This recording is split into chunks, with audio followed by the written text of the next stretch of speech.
You can use Does it. it have templates, or does you have to set them all up as frequencies? You can set them up, or they have a handful of fixed templates, mostly like historical tunings, but they have a huge number. You can get like quarter comma microtonal, you can get. And what's that in as a function? Is it in Logic? So here I can show you again. I'll put up. We have, so you go file, go project settings, you go to tuning. Right.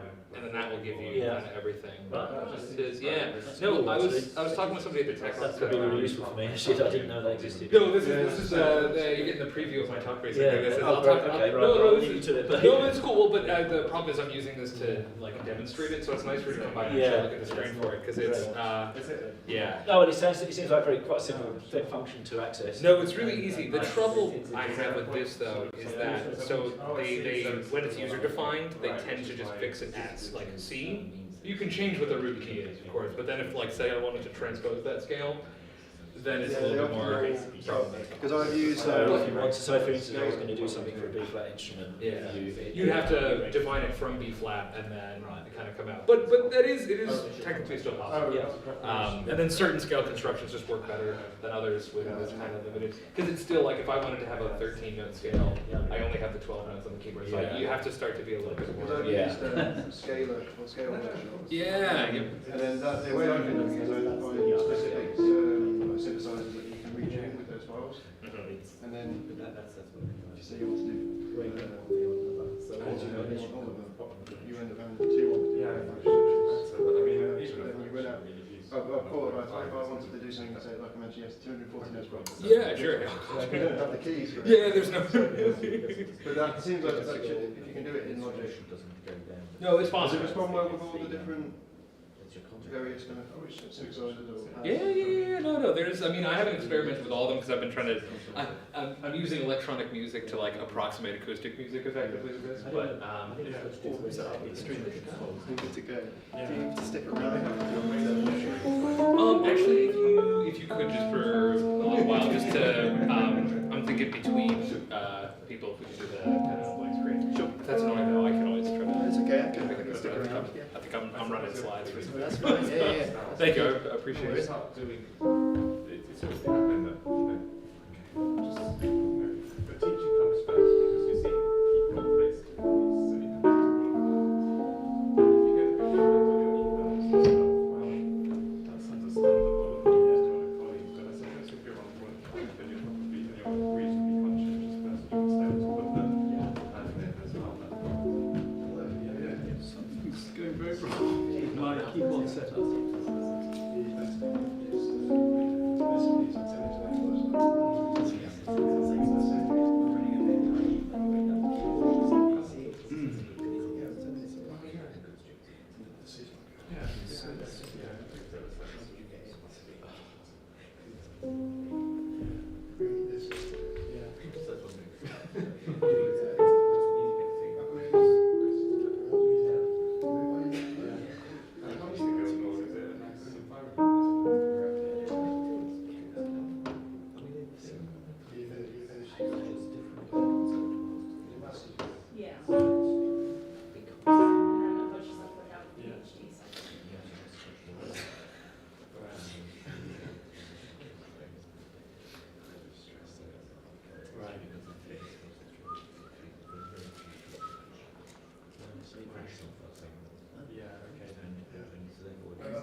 And this is both of our 1 days off this week, so we're like,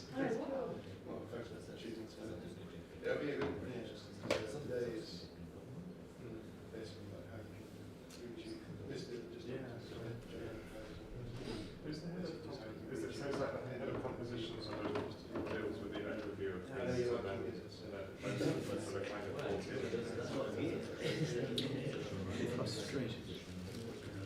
Is there something I can do to help out?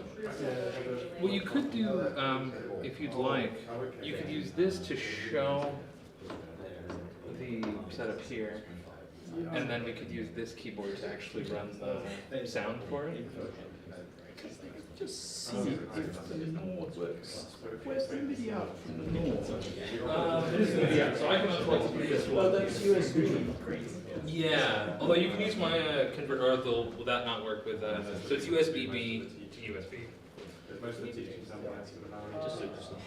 Can you reduce the light? It's quite white. Yeah, there may be Oh, look.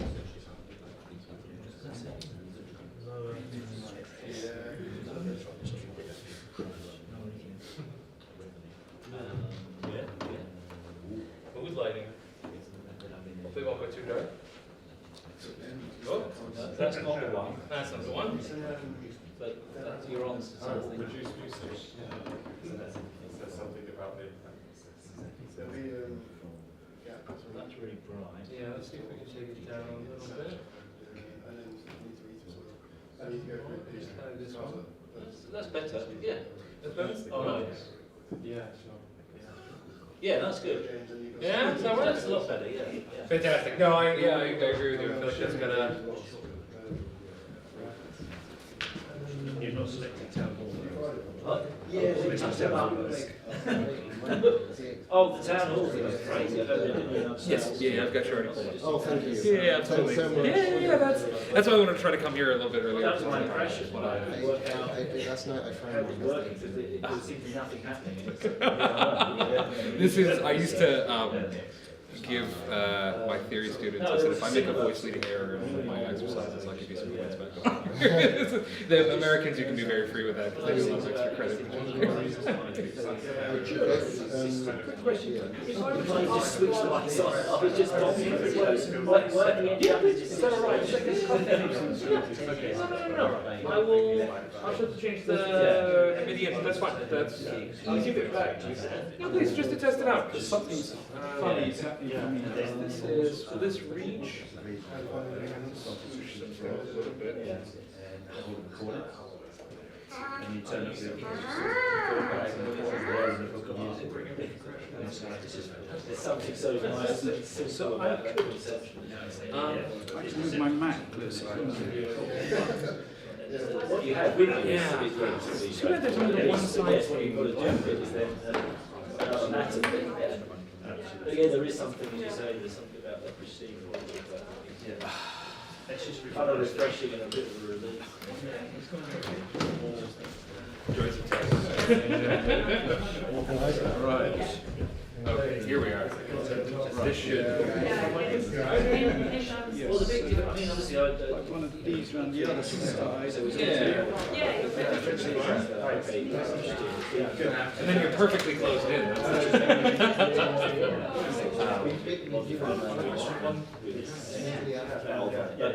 basically,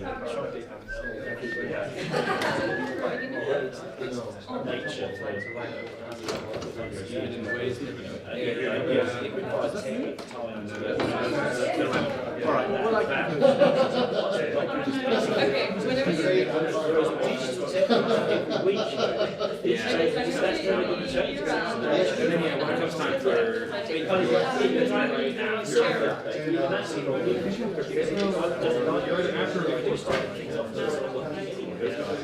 Yeah, so after the Zoom presentation, we can do the setup again. And again, if we need to take a second to go back over it, Henry just can stop. Technology sound. Oh yeah, right, really. Yeah. Getting more microtonal education than you ever thought you.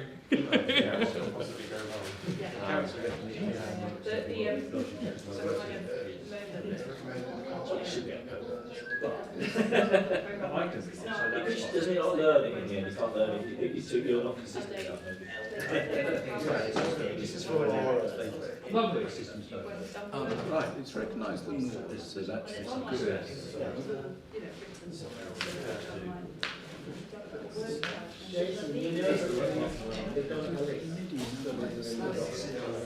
That's the director. No, you said I'm teaching like next week about So I thought it was like, okay. yeah. You have many messages there. Yeah, I wonder if it's the output. It's the Open College of the Arts. his Windows samples very nice Oh, I might have to give up on this little bit, which is one bit of Oh presentation. yeah, there's a real, um, this guy dropped out. sent so me a so copy. he doesn't Don't know what that really is. have Seems to be to- manageable. He also did Let's work try on it. how much writing. It's a predecessor to to our and project. process Yeah, for writing yeah. the music. And I also I'll cut the display for you so we I'm aware you guys have got to start quite soon. No, that's fine. yeah, it's not a notation. It's a notation I can solve. Luckily, it's not as much of an advantage from here to the concert, so. Yeah, right. We should be Yeah. Well, yeah, there are a couple of, I wanted to, I mean, that question, the issues could I afford were to to just do have a when quick I was button just myself and quarter Yeah. have more time to do I'm not just It's like, how do you get If you go into your audio setting, is it just from the software itself, or from Logic that it's? Yeah, so this, well, it's complicated. This is a bit of software that sits between with Gilbert, the MIDI signals coming down that I see. and Logic. Yeah. So it's a bit of Yeah. software that I've written. And it normally works fine. It was just intermittently with this. That's interesting because I mean, there's also sort of like It's frustrating. Let me go. Let's go back. Let's get this back. Yeah, that's cool. Let's go back to where I Yeah, well, was. that's the thing. And I Just thought- tried for last time, and then I think I'll kind of give up on this. Oh, sorry about that. Yeah, that's all right. gas that Mixture came of from high school. putting it for teaching. We'll look that up. Doing episode books, CDs, and stuff, big band. So you can come to So this yeah, that's yourself not and something when it's a lot of busy. musicians use ensemble covers for creations. But it is the balance. It's Oh, that's that. No, no, that's, it's the warning bell. No, no, no, no, no, no. I thought it was, it is 29. I know, it's just. Okay. Well, I tell you what, I will give up. That's all right. Pushing through all of it. Yeah, that's all right. What's that?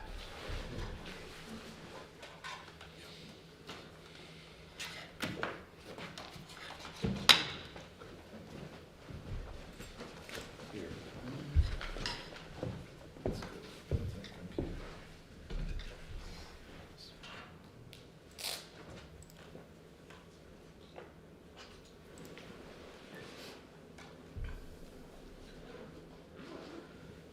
Brought to you by. Yeah. You don't want to say that publicly. I'll get some call from Sony's lawyer. Are we already live streaming? No, that's good. Wonderful. Good morning again to some of you who have returned from yesterday, and good morning freshly to the people who have just come. My name is Joseph Gusmano. I am one of the PhD students here at Goldsmiths and one of the organizers for this Hyperchromatic Music Festival. We had a series of concerts and lectures yesterday, and today we have this series of lectures, and this evening from 5 until 6:30 we will have a concert over at Deptford Town Hall. All of these are free to attend, so please, once this is done, feel free to go grab a sandwich and then come meet us again. Today I'm going to be talking about some practical considerations to have when you're approaching hyperchromatic music, so lots more color in your music. So this is music that includes tones including and outside of 12-note equal temperament. Yesterday the lectures focused largely on approaches to sort of more conventional instruments, or instruments that don't need to be modified that much, that you could fairly easily kind of amend your performance practice and or tuning and achieve these notes. Today we're going to focus on the creation of new instruments, or I suppose the heavy modification of existing instruments. We're going to focus on strings and keyboard instruments, but for now I want to talk a little bit about how semitones are calculated on a string instrument, any kind of string instrument you have, because I have created this quarter tone banjo that you'll hear in just a moment. But I was talking to the chair of a charity that I work for called the Twang Music Foundation, and I was explaining I want to add notes. I want to take an existing 12-note instrument and I want to add chromatic pitches to it. And he said, I would suggest you get something with a very long scale length, because that would be a little bit more forgiving when it comes time to add frets. But it would be very easy to think, so I'm particularly fascinated by a 24-note division of the octave, or kind of quarter tonal systems.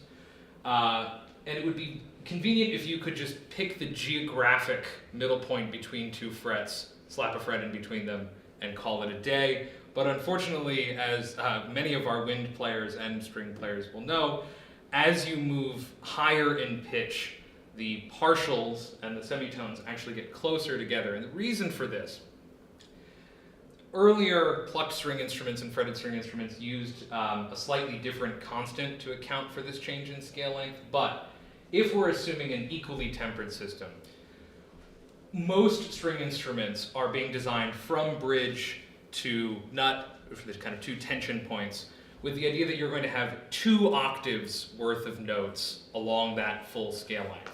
So, if I'm trying to fret a guitar, just a standard, E, A, D, G, B, E, 12-note guitar, I'm taking first the full scale length, so if you look at the black line at the top, and I am taking 1/12 of that length, and I am adding my fret.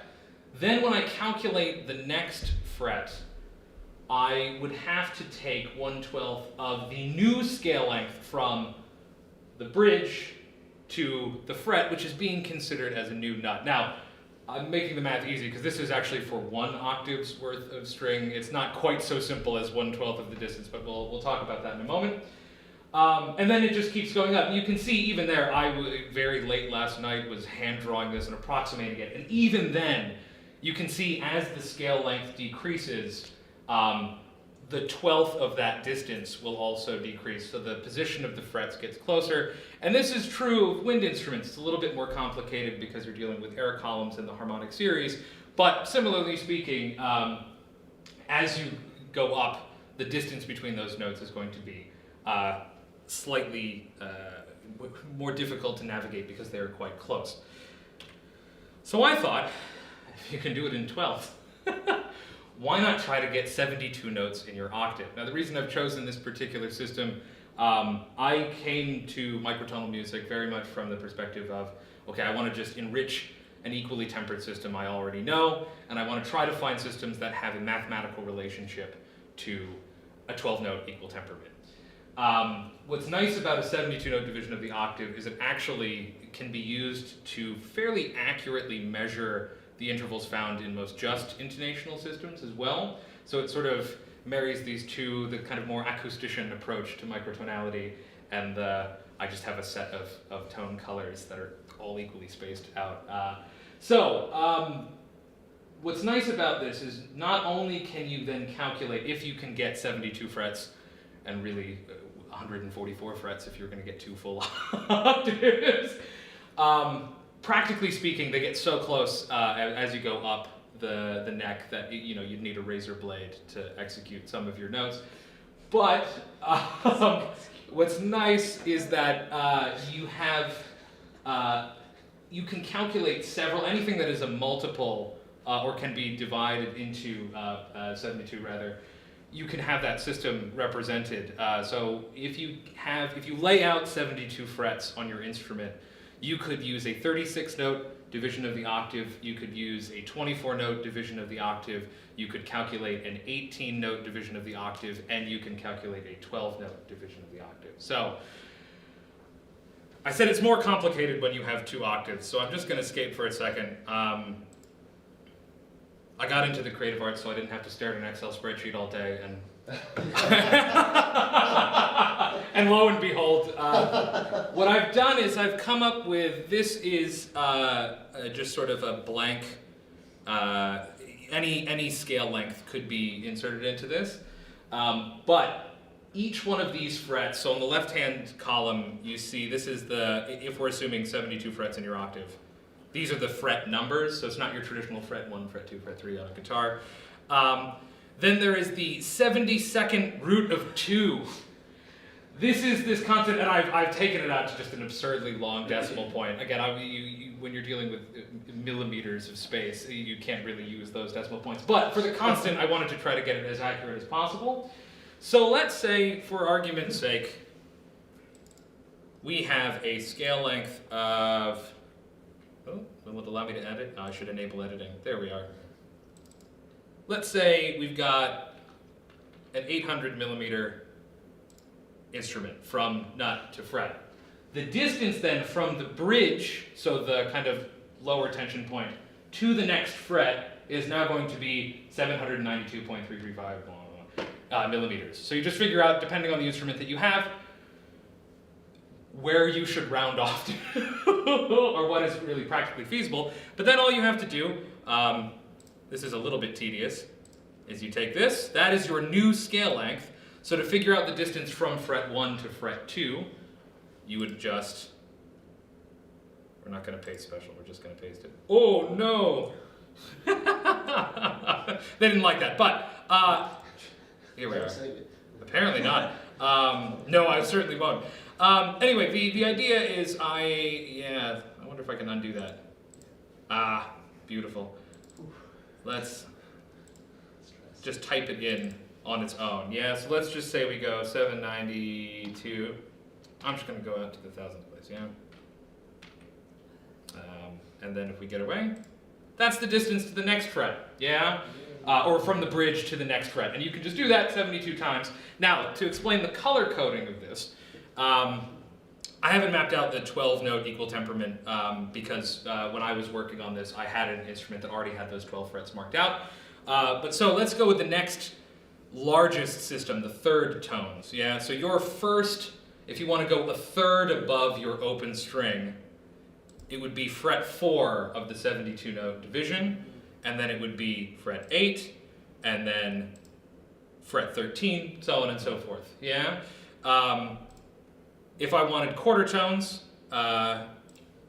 you would have 3/12, go figure. And then you would get fret 6, and then you would have fret 9. And then you'll notice, so especially with the third tones and the sixth tones, because they have this 2-to-1 relationship, there are moments where something that can be calculated as a third of a tone, you wouldn't need to add an extra fret for the sixth tone because it overlaps. And for some of these, you get a considerable amount of overlap, so let's say we look at fret 37, that would be applicable to 24-note, 18-note, and the 36-note equal division of the octave. So this is something that you can then apply. I mean, I was using this to then cut frets, but if you have a fretless instrument, all you have to do, like your little baby violinist again, get some stickers out, get a small pencil. You can then use this to calculate whatever system you'd like, or ideally, I mean, one of the kind of interests I have while I've been working on my degree, I really like polytonality. So the idea that you could have several equally tempered systems within a given piece is very attractive to me. For the time being, I've been trying to then divvy that up among different instrumentalists in a chamber group. But with a system like this, you could internally within your own string instrument execute all of these divisions and do it in a way that is visually a little bit easier to deal with.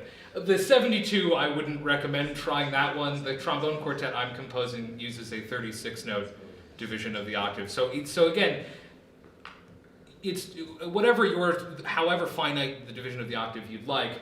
I think of it like your millimeters. Yeah, whatever's the smallest division is going to help you measure kind of the larger divisions of the octave. So anybody that is interested in this, I can just send this to you and you can calculate this at home, mess around with your own instruments. So again, that is dealing with strings. I teach guitar because that keeps the bills paid, but my real passion is the piano. I've only been playing for about 7 years, so I'm like a very, very talented 7-year-old.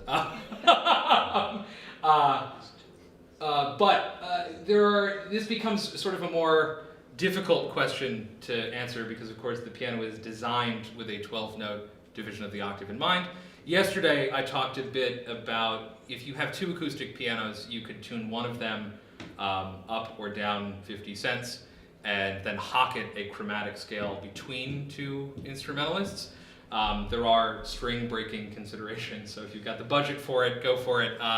Otherwise, the MIDI keyboard will help. The first thing I saw though, when I just started researching this, here let me just go into the performance mode so I can open this up. Oh, one moment.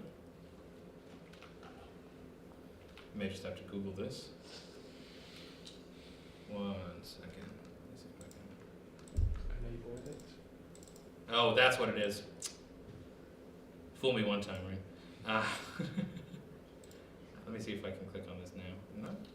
That's okay. At the very least, I can copy it out. I'll tell you what. If you have a smartphone on you, Google quarter tone piano. This is not really officially researched, but this was my kind of first pass. If you look up quarter tone piano, there's a doctoral student named Elisa Yarvez, who has developed a kind of experimental design for a keyboard that adds a third action. So instead of white and black notes, you would have a gray action. It's the FinArts website. Let me know if any of you have or have not found it. Once you open that page, there's a play online on the left-hand side of the screen. If it doesn't pop up immediately, just refresh the page and you should have access to your own quarter tone keyboard. They are working on creating an actual keyboard like this. It works very nicely on a tablet. If you have one of those at home, it's a real, you won't get a perfect representation of what the actual scale would be like, but it's an interesting way of hearing quarter tones and thinking of how you would map them out. Practically speaking, some of the concerns I have as a pianist, you really have to start reconsidering what your hand position is. The more I've tried playing with this, rather than having your hands straight on, they start to have to kind of go a little bit more side to side and vertically. It puts a little bit of tension on the wrist. There is also the risk if you want to just play 12-note music on this keyboard, which I don't know why that's like using a nuclear weapon to make your breakfast. But you will. There are some accuracy issues that you have to watch out for because it is that the notes are quite close together, and it's also very expensive. I mean, if you think about scaling this up to an actual acoustic instrument, 88 keys. Each one of those keys is going to have 3 strings on it at the very least. Like it becomes not untenable, but it's not something that you could widely make available. Let's see if I can pull this up. So the other kind of solution is you embrace your inner organist, yeah? And you split your actions, not on one action, but across several keyboards. This is a demonstration of the 6th tone harmonium. So this is a 36-note division of the octave. This is Alois Haba, composed extensively for this. And this is at the Prague Museum of Music, which is, if you've never been, I highly recommend it. It's a beautiful city just on its own, but this is a very, very fascinating museum to visit.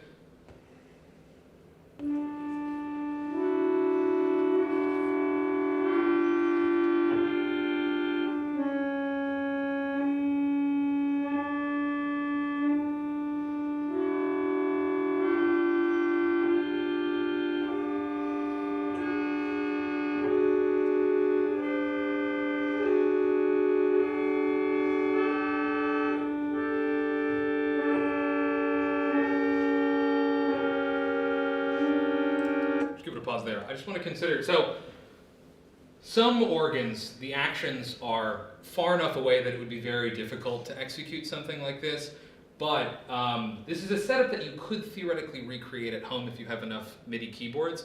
The key though here, and this is why I find this instrument really fascinating, is the actions are close enough that you can kind of crawl up and down them in an interesting way. And I mean, you get the same kind of issue where your hand has to start in an interesting way, but you could theoretically, with a wide enough wingspan, play on all 3 actions or at least across 2 of them. So practically speaking, this is a really interesting solution, and it is something that could be recreated at home with enough MIDI keyboards. To that effect though, if you only have the one MIDI keyboard, which I'm doctoral student looking at experimental music, so I'm not exactly flush. Logic Pro X is a lovely program. It's, if you're composing for media, it's a fairly easy one to work with. And if you go into the project settings of Logic Pro X, you can change the tuning of individual keys. They have a bunch of preset historical temperaments that you can experiment with. But yesterday, Stephen Altoft, who has been instrumental in helping me organize this truly, performed one of my works called Anathema for quarter tone flugelhorn and two pianos that were tuned apart from one another in order to execute this what's called a neutral second scale. Yeah, so if you have a semitone, that would be what I would describe as a minor second. If you have a tone, you could call it a major second. So if you are 3/4 of a tone away from a given note, you are a neutral second away from this note. It's an interesting kind of symmetrically constructed scale because it creates an octatonic scale and it's two 4-note patterns. And basically what you get is a fully diminished 7th chord. So I'm tuning this based on C. Excuse the tiny amp. But, and then the other 4 notes, you just go 3/4 of a tone away. And you get another fully diminished 7th chord. But if you play it in sequence, what I like about this particular scale is you're getting every other tone, you are getting a kind of a new dissonance relative to 12-note equal temperament. So it sounds like this.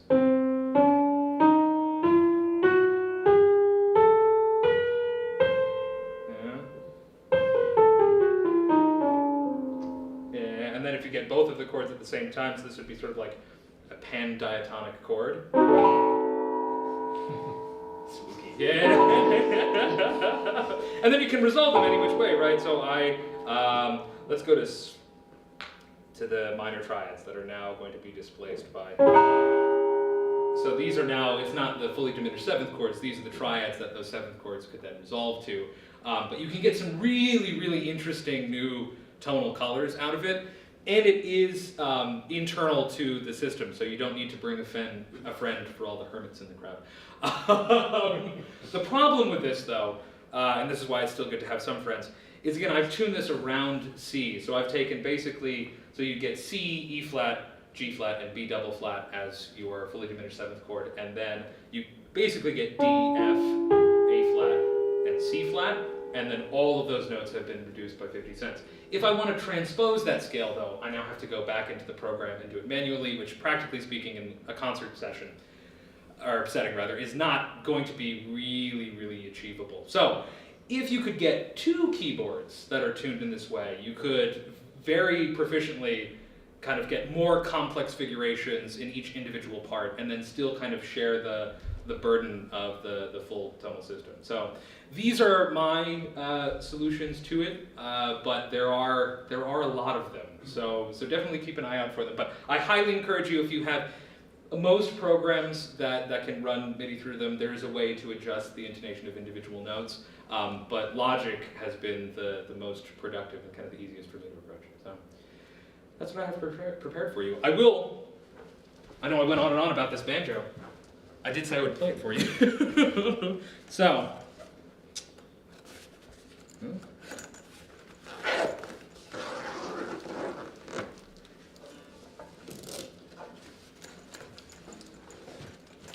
So again, the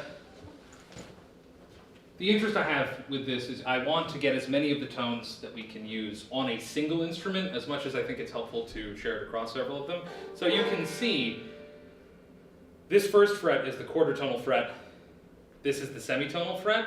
And you can see that the actual distance, so if we're thinking like from fret 0 to what normally would have been your fret 1, this fret here is a little bit closer to the next fret. So it's not at that geographic sort of halfway point. So again, I'll give you a quick demonstration. There's your semitone. There's our quarter tonal second, and then that is your neutral second, which is making up the scale. I've been interested in this interval because one of the criticisms I sometimes hear of when people just listen to, are exposed to microtonal music for the first time, they just think, Oh, well, this is just sort of like a chromatic scale that's a little bit more intense. It's sort of that like slowed down bliss effect. Where I think if you can construct intervals outside of just that quarter tonal second, or whatever the kind of smallest interval is, you can get these very, very interesting tone colors that feel quite distinct from the system that you already know. So yeah, that's been my recent obsession. Now I'm finished. Does anybody have any quick questions? I don't have a question, but I sort of have a sort of an observation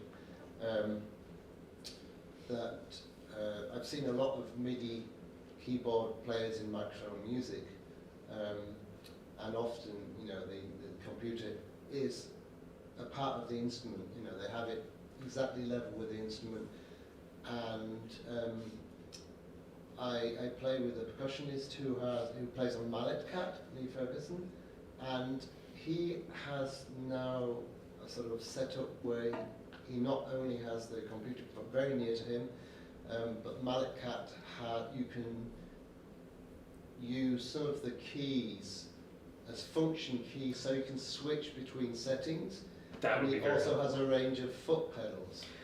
That's a solution that I've seen. There's, I'm going to Is blank that on possible in this situation also? You could, yeah. The foot pedal solution is one of those that for transposition. So if you can get, I mean, you can even just use sustain pedals. If you set up enough of them, you can have those fire-specific transpositions within Logic. That's, I saw a really interesting recording.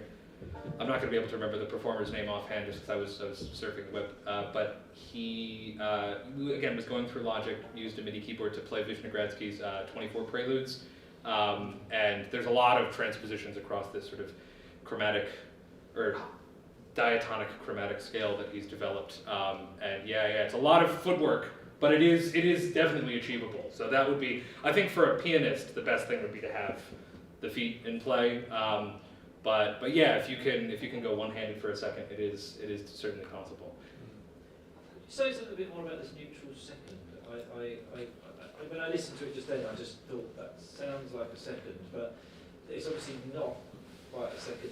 It's just, So yeah. how does it differ from the second? I mean, obviously, I can understand the logic, but I'm still trying to get my head around the colour difference. I mean, we haven't got, you can't play a second to give us a normal second to give us a comparison, I guess. Sure. Oh, I certainly play a can. normal second, and then. Yeah. So this would be a normal second. Yeah.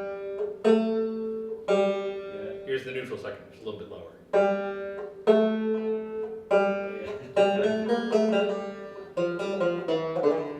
Yeah. So it's it's a little lower. That's what it. Yeah. and it's harder to hear. I could just about hear this, but maybe your ears need to tune up a bit, don't they, with this stuff? Yeah, and like with a lot of these tones, hearing them in context, I think, helps define their color a little bit better than hearing them just on their own. Again, that's kind of what I like about this neutral second, this octatonic scale that I was composing in, is that it is constantly reaffirming the difference between basically every other note of that neutral second. Yeah. Just regarding the neutral second, I don't think anybody's yet quite explicitly pointed out that the neutral second is equal division of the minor third, isn't it? It is. Yes. Oh, right. Well, and that's why you get the fully diminished seventh chords, because every other tone is a minor third away from it. So that's precisely it. And like you were starting to play in a lot of Middle Eastern music, Mm-hmm. we will hear the neutral second at the end of a descending scale, won't we? Absolutely, yeah. That's right. So The- that kind of sticks out as something that doesn't belong in our Western. Yeah, it's so the piece that I composed that was performed yesterday, or that I performed yesterday on the banjo, used a makam called makam hijaz, or makam bayanti rather, and it is very, very similar to a natural minor scale. So you get.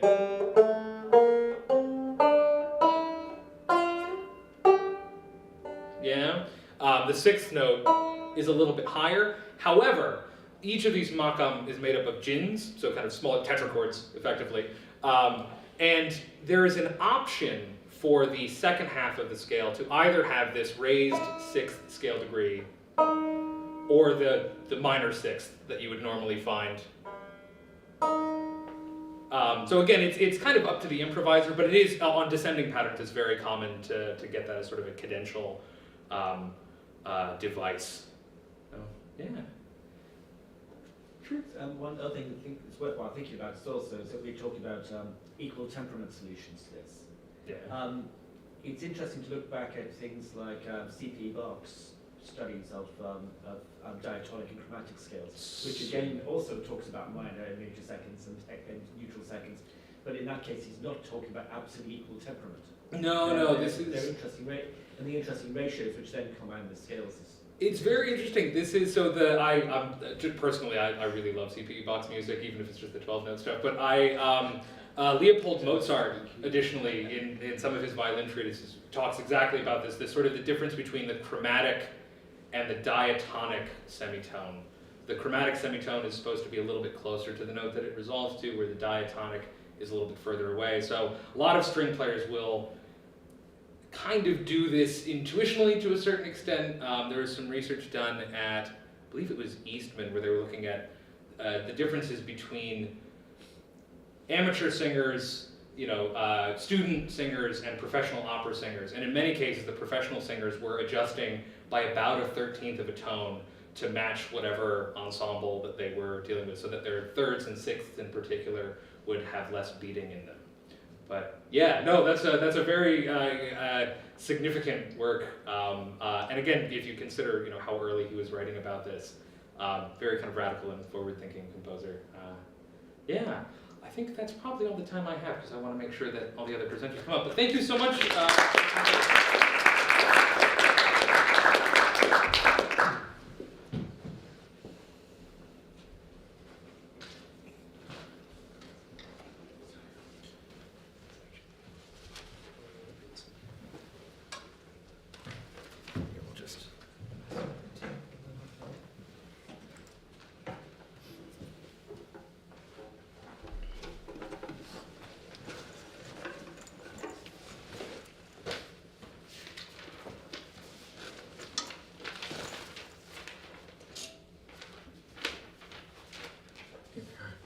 Are we still live?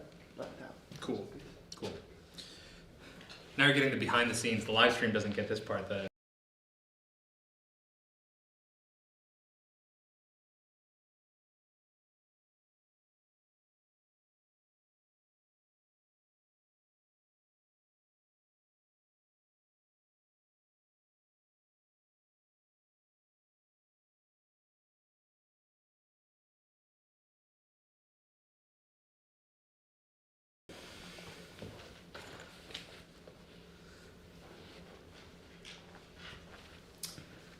Well, for those of you who weren't here yesterday, my name is Stephen Altoft, and I am the Director of Microtonal Projects, and I am a trumpet player, and I came to microtones as a practical musician. I'm not a tuning theorist. I have been doing it over 20 years, but I'm specifically concentrating on basically two tunings and their subdivisions. Yesterday I talked about playing ostensibly quarter tones on the standard 3-valve trumpet, whether it's in C or in B flat. And so today I'm going to talk about the second tuning that I'm mostly working in, 19 divisions of the octave. And 19 division of the octave is a subdivision of the whole octave, 1200 cents, into more or less equal steps of 63 cents. Now, to get a mental picture of this, I usually say to people, well, imagine a keyboard, an octave, and cut or divide all the black notes into two, and add extra notes between E and F and B natural and C, and then you have sort of a physical representation of 19 notes to the octave. And this is an early Baroque split keyboard, it's also an organ, and you see that they've added these extra keys. Now, on the trumpet, we initially, I was a consultant together with Donald Balsted, who started microtonal projects at the London Guildhall University, at what was then called the Centre for New Music and, no, Centre for New Musical Instruments, CNM, run by Patrick Ozzard-Lowe and Lewis Jones. And they wanted to create a brass quintet that had instruments that could play in either 12, 24 or 19 divisions of the octave. And they chose 19 divisions because 19 divisions of the octave has some pure intervals, the minor sixth and the major third. And because of that, these just intervals, it's thought that wind and brass players who play a lot in just intonation, sometimes without realizing it, quite intuitively, would be able to learn this scale quite easily. So they built, or David Cowie, who was a student of instrument building, built some prototype instruments. He got 2 student trumpets, cut them up and made one. Now, for various reasons, the project didn't go further, but we had a prototype instrument, unfortunately, with a mechanical valve, with a solenoid on it, which, ostensibly a magnet that drove the fourth valve. And Donald Balsted was the composer in residence, and he wrote pieces for 19 and for 24 for this trumpet that they built. After the project didn't go further, and I moved to Freiburg, Germany, then Musikgilhaus very kindly were open to my ideas and wishes of converting a standard trumpet without cutting bits off like they had in London, so that I could convert my standard trumpet.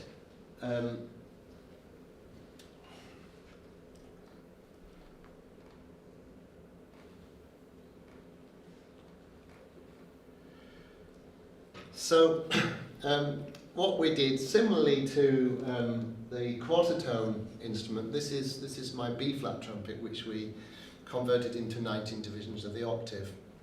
We added a 1/19 slide together with a rotary valve to drive it, as it were. And then here you see the first valve slide on the left.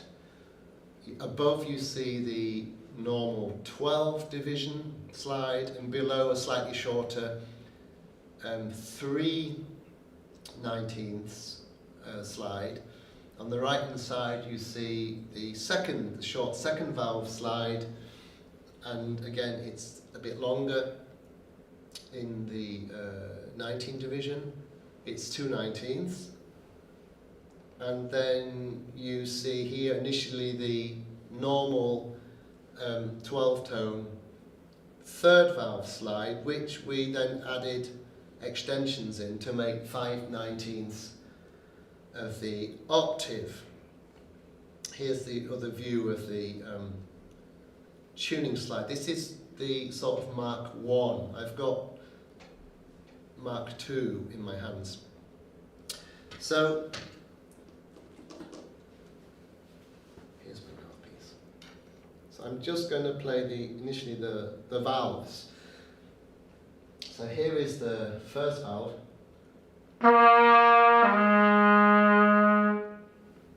Here's the second valve.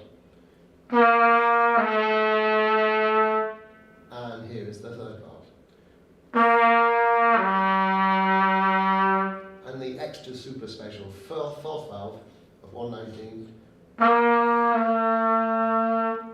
So those of you who were here yesterday with keen ears may have noted that the function of the valves is the same as in 12.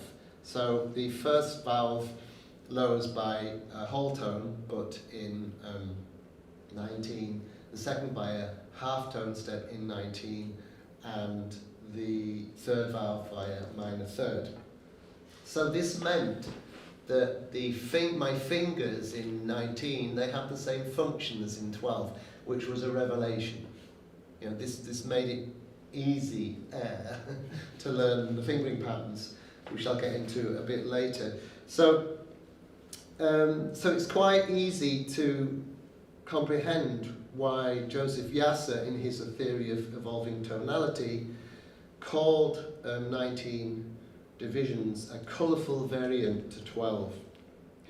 And so if I'm going to play a major scale, I'll just play a sounding B flat, because it's...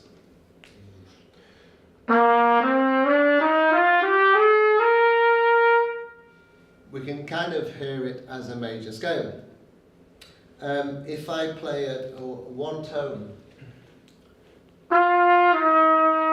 it's actually, we divide the larger tone into 3 in 19th division. So these are the basic elements. We have one step sounds a bit like a quarter tone.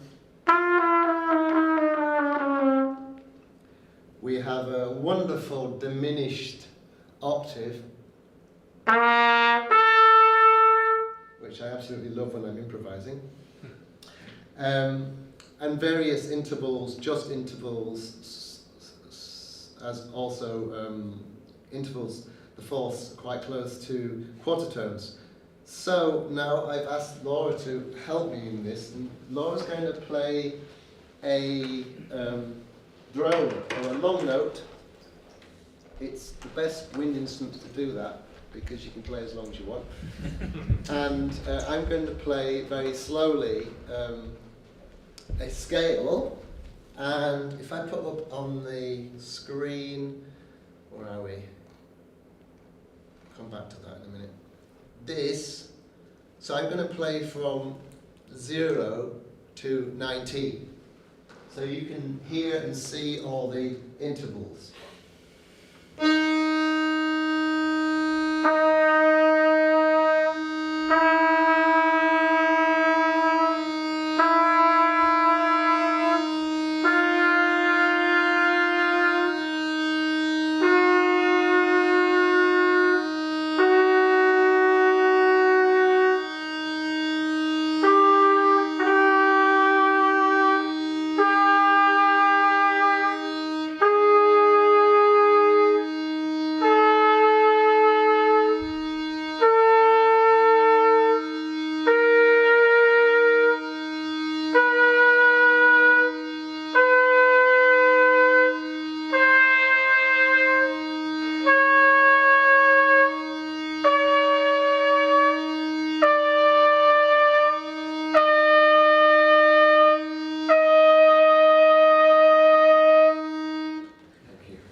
Here you hear the wonderful intervals of this tuning, and I said that the fingers have the same function as in 12.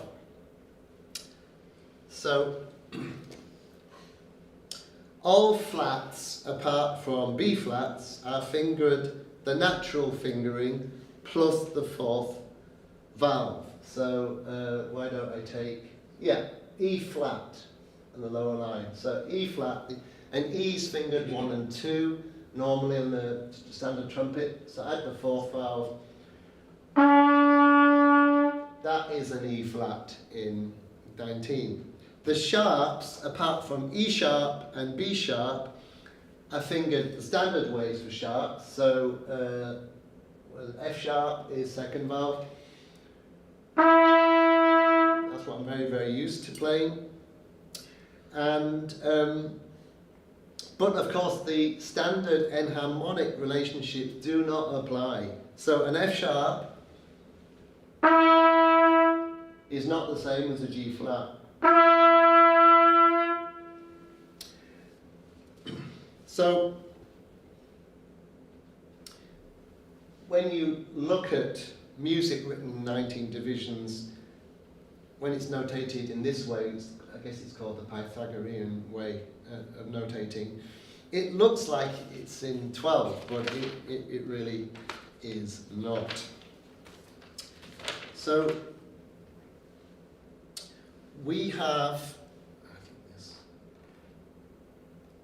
we have developed quite a lot of repertoire. There are 4 digital albums or CDs, one of Donald's microtonal studies, 3 pieces for the 19 division trumpet, either solo with my dual contour partner, percussion, electronics, mallet cat, again Lee on mallet cat and dual contour, and with various ensembles that I've played with over the years, often in a poly microtonal environment where the oboist was playing in 8th tones, for instance.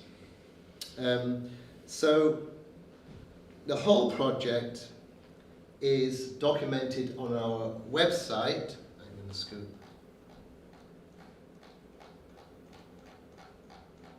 On Mac use, I'm not used to it. microtonalprojects.com.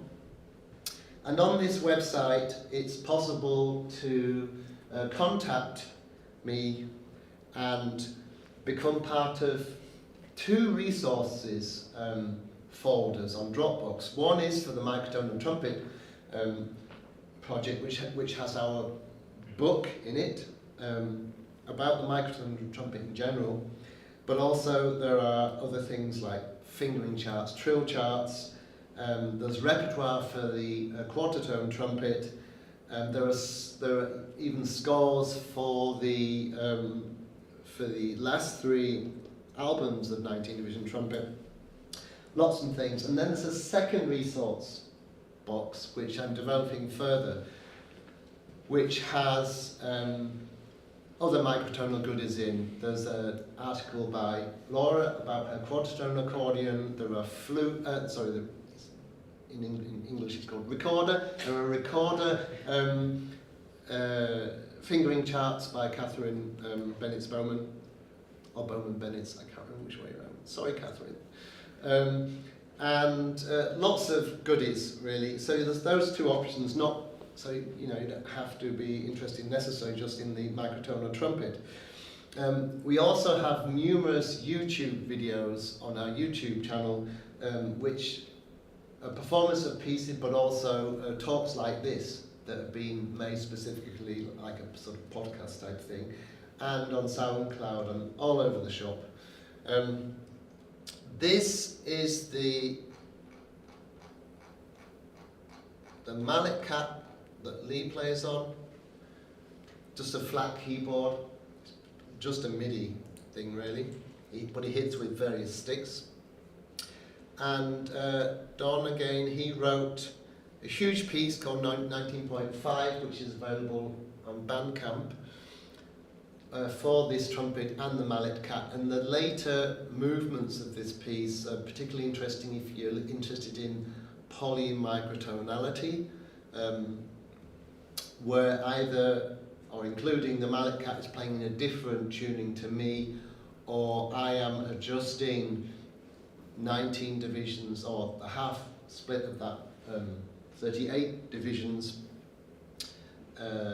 adjusting to the tuning that he's playing. So more in terms of a just approach. I don't have the slides with me, but we also have a microtonal flugelhorn in 19 divisions of the octave. Yes. And the album's available here. And if anybody wants to contact me about microtones, the email address is info microtonalprojects@gmail.com. So thank you very much. That's the end of my presented talk.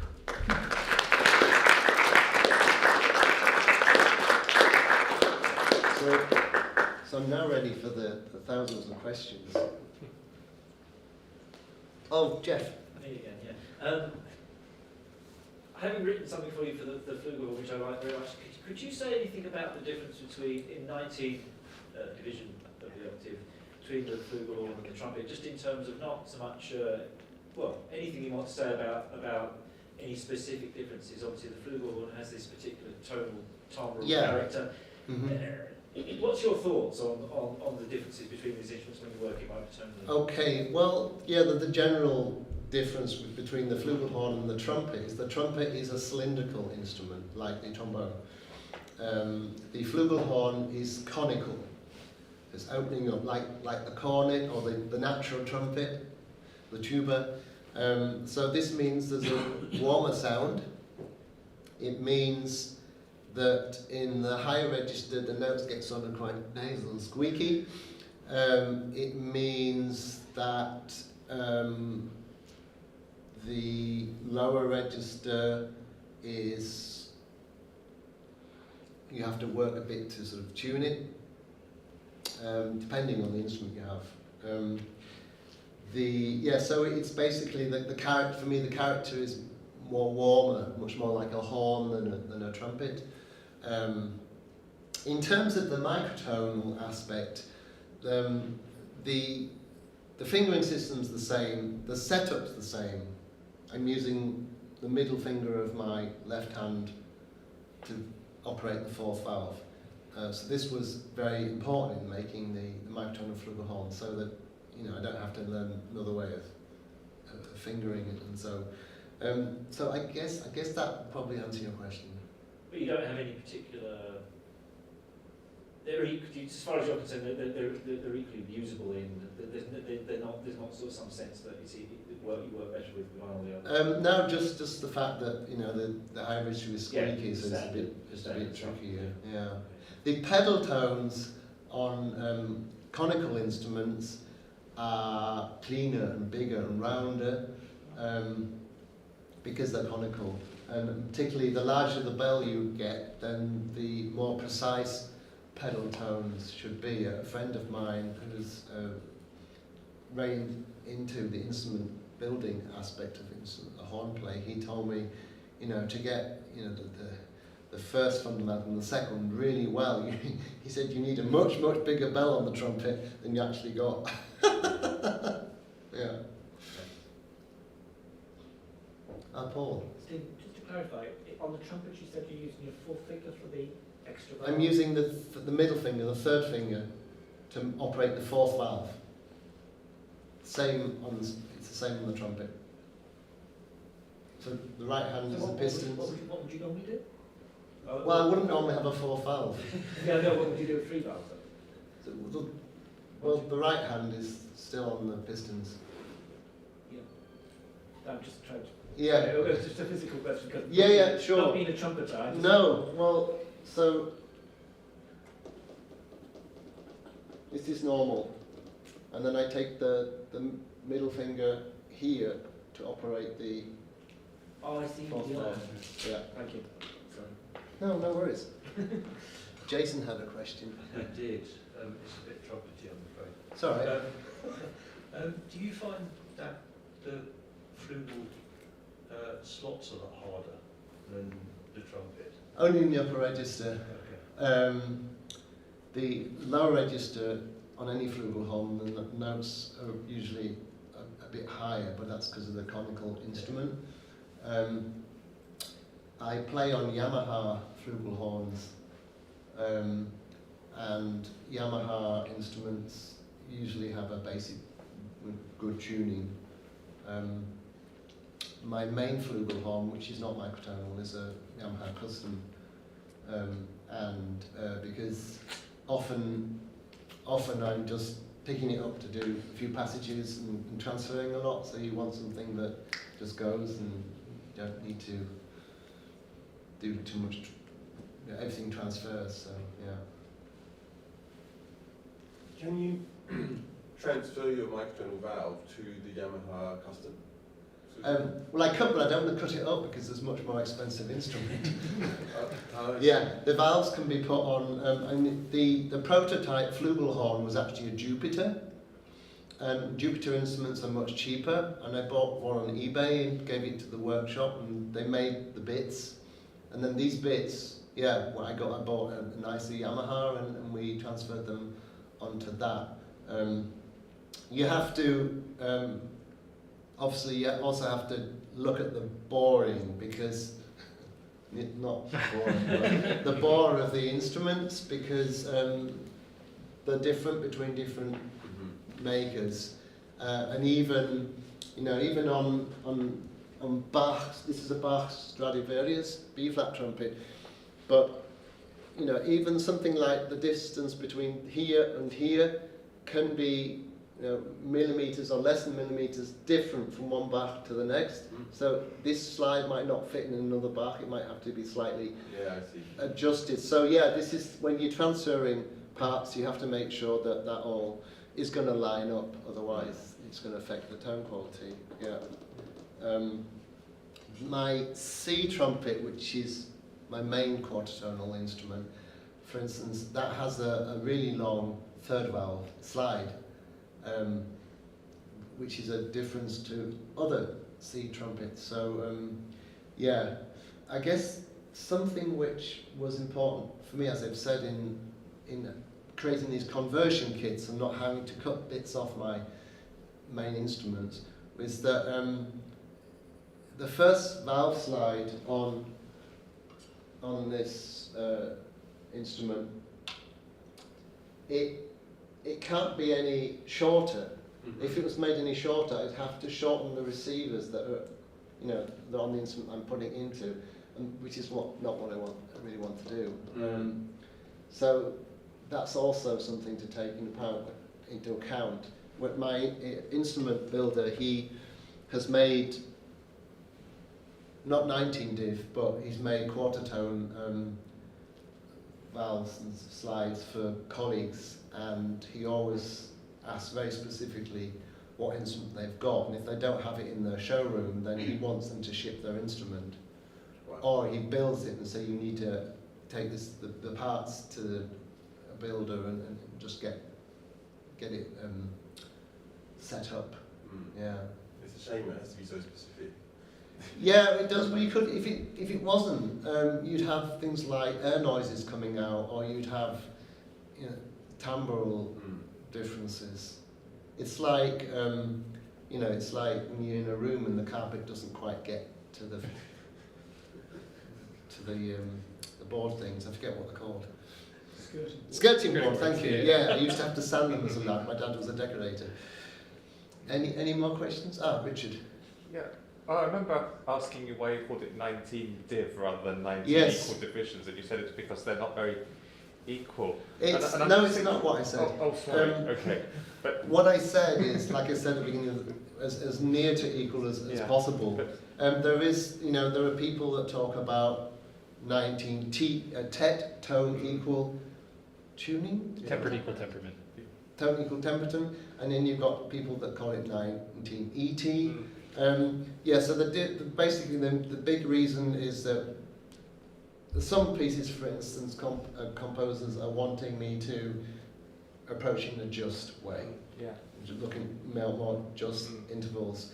So we took a tone which wasn't too rigid.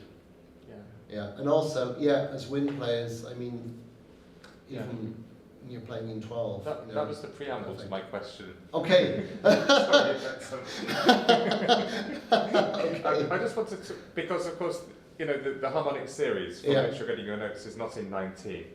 So when you play on different harmonics, do you have to sort of adjust the tuning in order to line up as accurately as you can to the 19? Depending on whether the composer wants it really equal, or whether it's looking more adjust. So if I can actually just do something like this.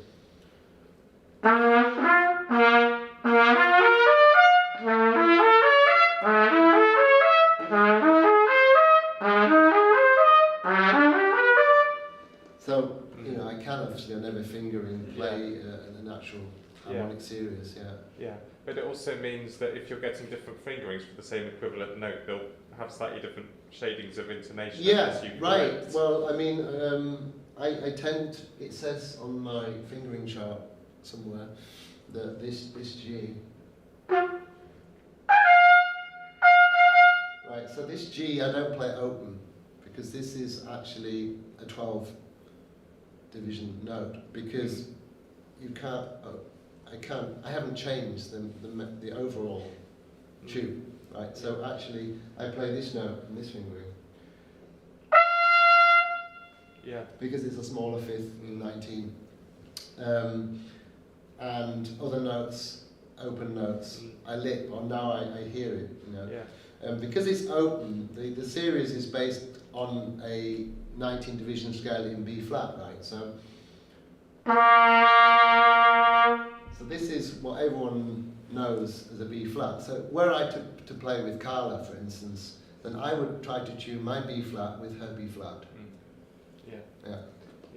But it does actually mean that it's capable, although it's set up for 19, there's actually other microtones sort of built into. I think, the exactly. phrases As I said in the beginning, if anyone's particularly nerdy. Yeah, I work in subdivisions of 19. So I play some pieces that play in 38. Yeah. And then using these slides and the alternative fingerings, I divide the octave into 38 instead of 19, which is the same way that we play eighth tones. We divide the quarter tones again. Yeah, we have this flexibility, yeah.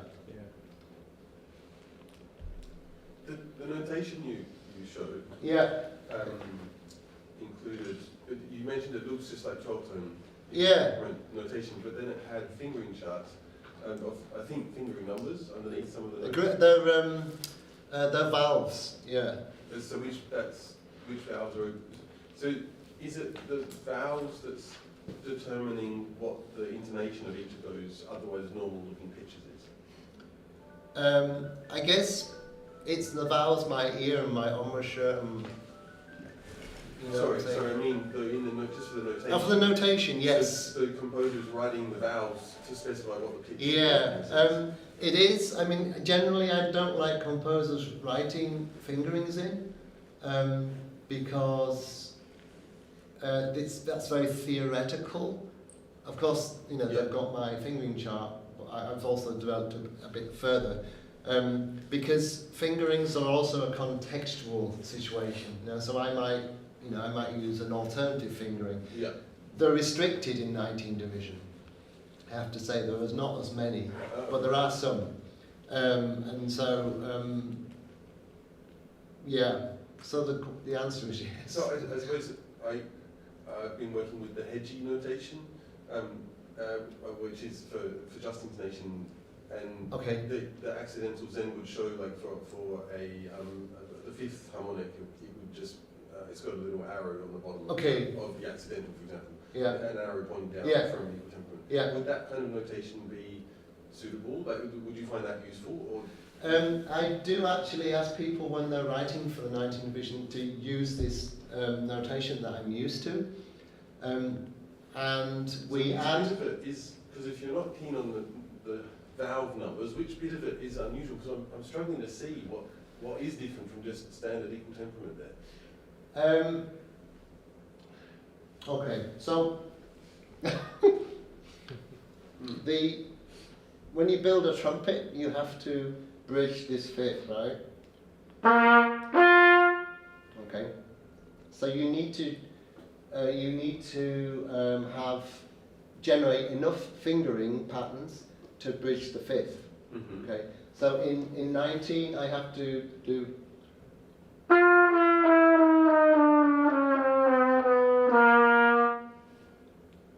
So it's the 7, okay, to bridge this fifth. And in 12 there are less fingerings to bridge this fifth because the intervals are smaller in 19 than in 12. So that's the difference. So the fingerings there really are specifying what those notes are. Right? Yeah, yeah. But the message is you just write in You just write the charts. You write this, and if and you just have to know what they mean. yes, That's and it. yeah, So and you just write it normally. the In my head, it's different sound.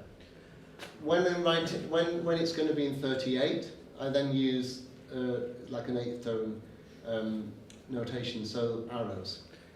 Mm-hmm. Yeah. I suppose if it's then dividing it further would be then using double arrows maybe, I don't know. But so you'd have arrows on these notes, is that what you're suggesting? And on the accidentals. Yeah, okay. Yeah. There's on a couple of the albums there's pieces by Manfred Stanke from Hamburg, and he has written a couple of pieces where he wanted specifically just intonation, just intervals, and then he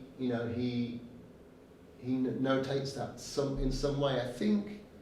I think he uses words and in brackets, Mm-hmm. like he wants it equals this just interval. I hope that sort of answers your question. A little bit, yeah. Yeah, we can talk about it later if it's... This is more of an observation, kind of relating to that question.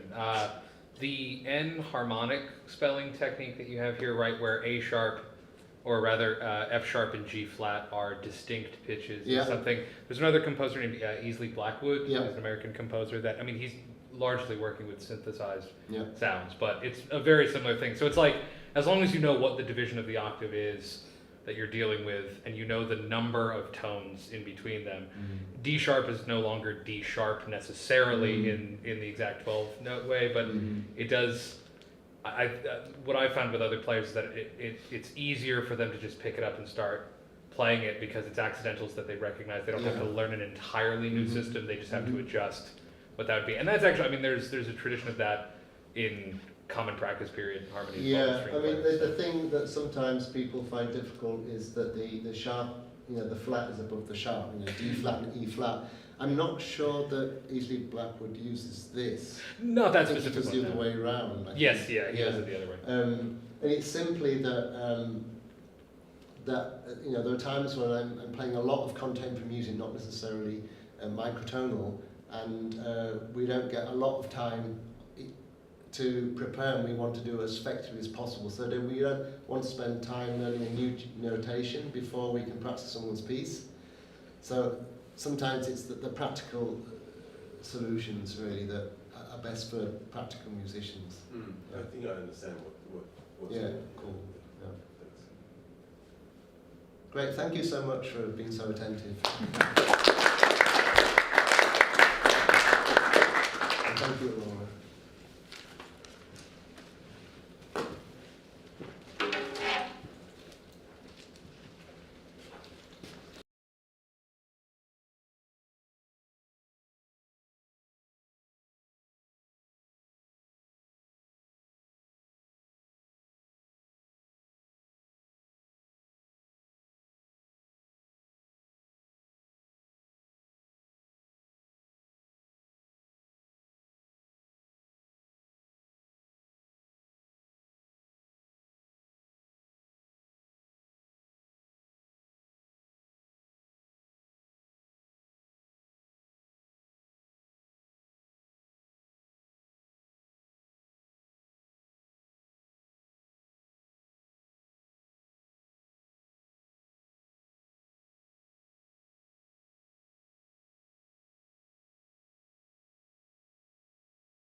Sleepy beast. Yeah. Do you want a microphone? I can always twist this back. No. No. Cool. Oh. To mirror It's a displays, mirror. I think.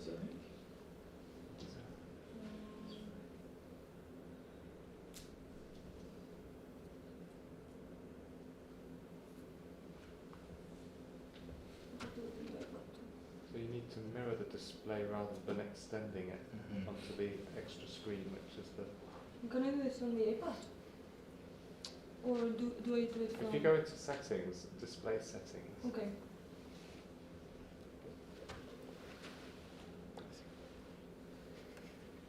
It should be. You go full screen on PowerPoint, you should go to extended displays. Yeah, Just go into display, you shouldn't have to change that, I don't think. yeah. I think you're right. If you go full screen on the PowerPoint, it should. I wasn't full screen though. Just I can't read. It's,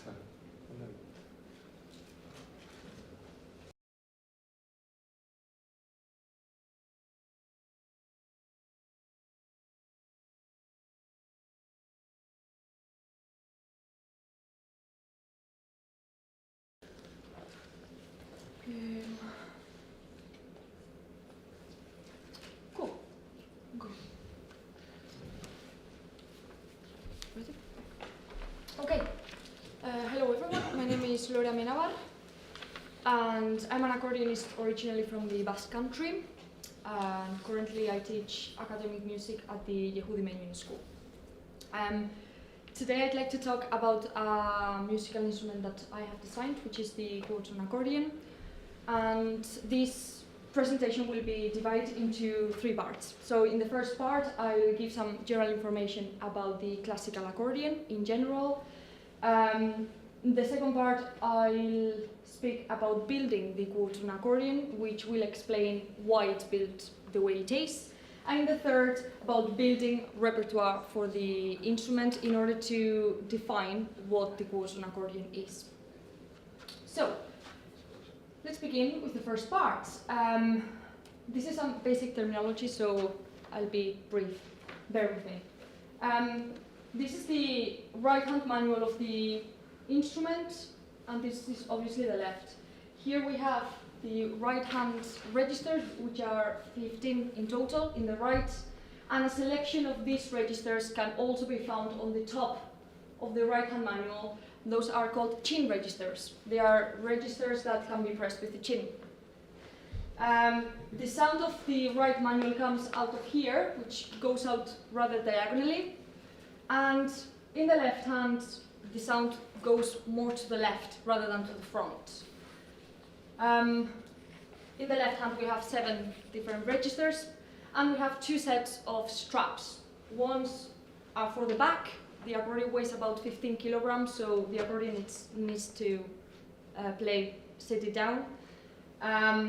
So we have these straps for the back, and we also have 1 strap for the left hand. Why do we need a strap for the left hand? It's because when we are playing seated down, the right manual stays in line with the performer, and the left manual is the manual that moves. So then the left hand needs some kind of something to control the bellows. The right hand has 5 rows. We call them rows. They should be called columns because they are like that, but we call them rows. There are 5 in total. The first 3, so this one, and this one, are independent rows, so they have independent voices, and rows 4 and 5 are just the repetitions of rows 1 and 2. So row 1 and row 4 have exactly the same notes, and rows 2 and 5 have also exactly the same notes. Similarly, in the left hand, we have 6 rows.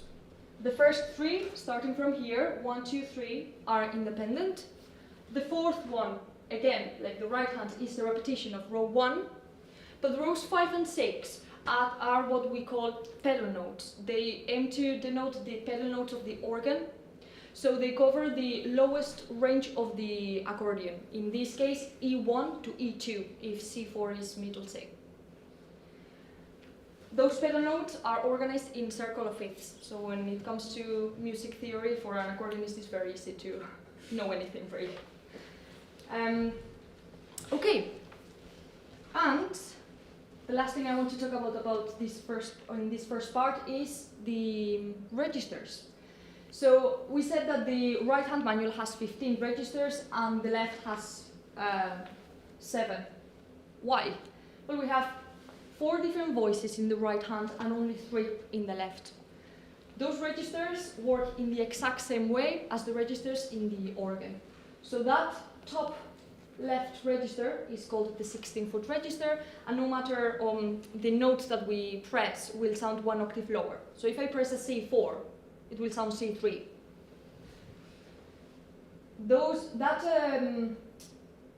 At the bottom we have the 4-foot register. Similarly, if I press C4, it will sound 1 octave higher. So in this case, it will sound C5. And we have 2 8-foot registers. In these cases, if I press C4, it will sound C4. What is the difference then? Well, the one that is on the left is called an in casotto register. It's the 8-foot in casotto. Casotto is the Italian word for box. So if I use that register, the sound is going to be something like this. It's wooden, much more warm. And the out of casotto one will have a shinier, more brilliant sound. So, test. If I pressed C4, the note C4 on the 16 plus 4 register, which note will sound? Anyone? Yes? Yeah, which ones are those? C3 and C5. Exactly. Yeah, C3 and C5 at the same time. Yeah? And so all possible combinations of these 4 voices result in 15 different registers in total. And here in the left, we have exactly the same thing, but we don't have the casotto element to it. So 16-foot, octave lower, 8-foot, exact pitch, 4-foot, octave higher. And all possible combinations result in 7 in total. Okay, so knowing this, built in the quartz accordion. The first quartz accordion was built in 2005 by Finnish accordionist and composer and my former teacher, Veli Kujala. And since then there have been several iterations of the instrument.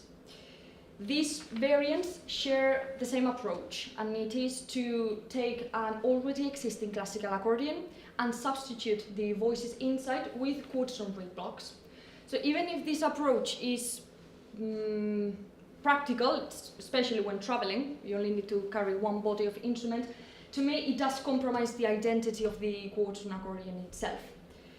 So in response to these compromises, I aimed to create the first quartz accordion that was purposely built to be a quartz accordion.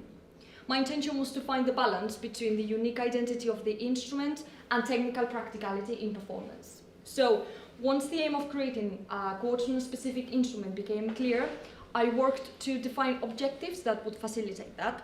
These objectives were translated into practical and artistic decisions that had to be made in order to build, in its most ideal sense, my ideal instrument. No? So I made eight decisions in total. Today I'll speak about 4. The first one being the color of the buttons.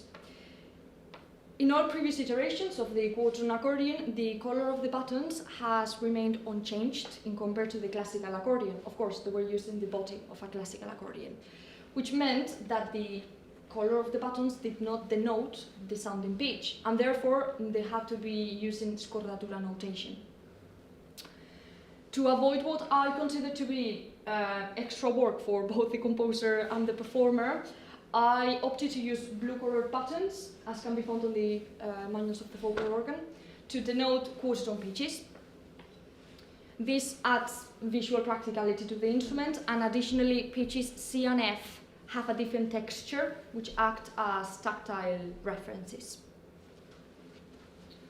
Okay, second decision, right-hand layout. So, as a quartz accordion is based on 24-tone equal temperament, the layout would become doubled compared to the layout of the classical accordion.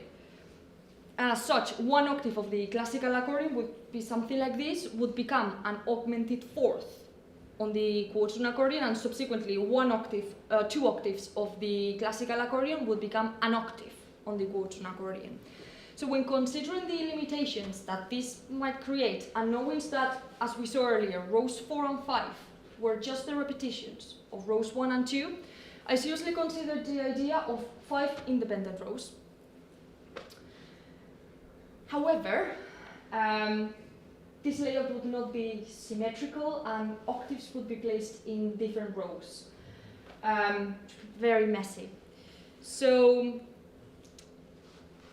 Another consideration was a layout in which I had 4 independent rows, 24 being a multiple of 4, and the 5th row was a repetition of row 1.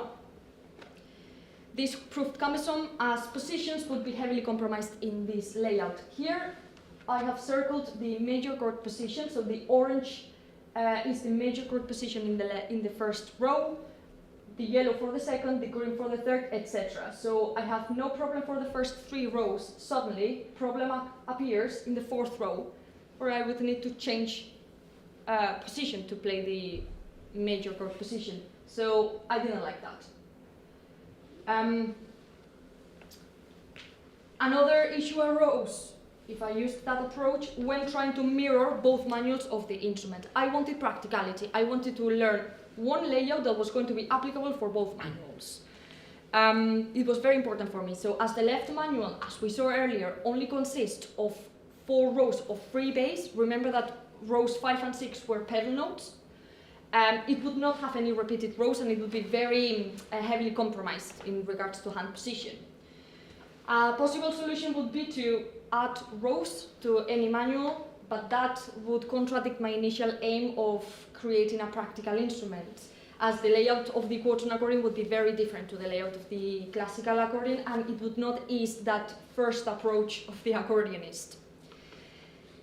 Therefore, in order to have a position-orientated layout and to ensure that the right and left manuals mirrored each other, the best option was to have 2 repeated rows in the right hand and 1 repeated row in the left hand, as can be found in this slide.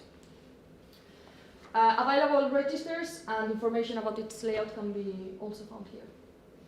As we can see, in each row, the button below is a neutral second apart.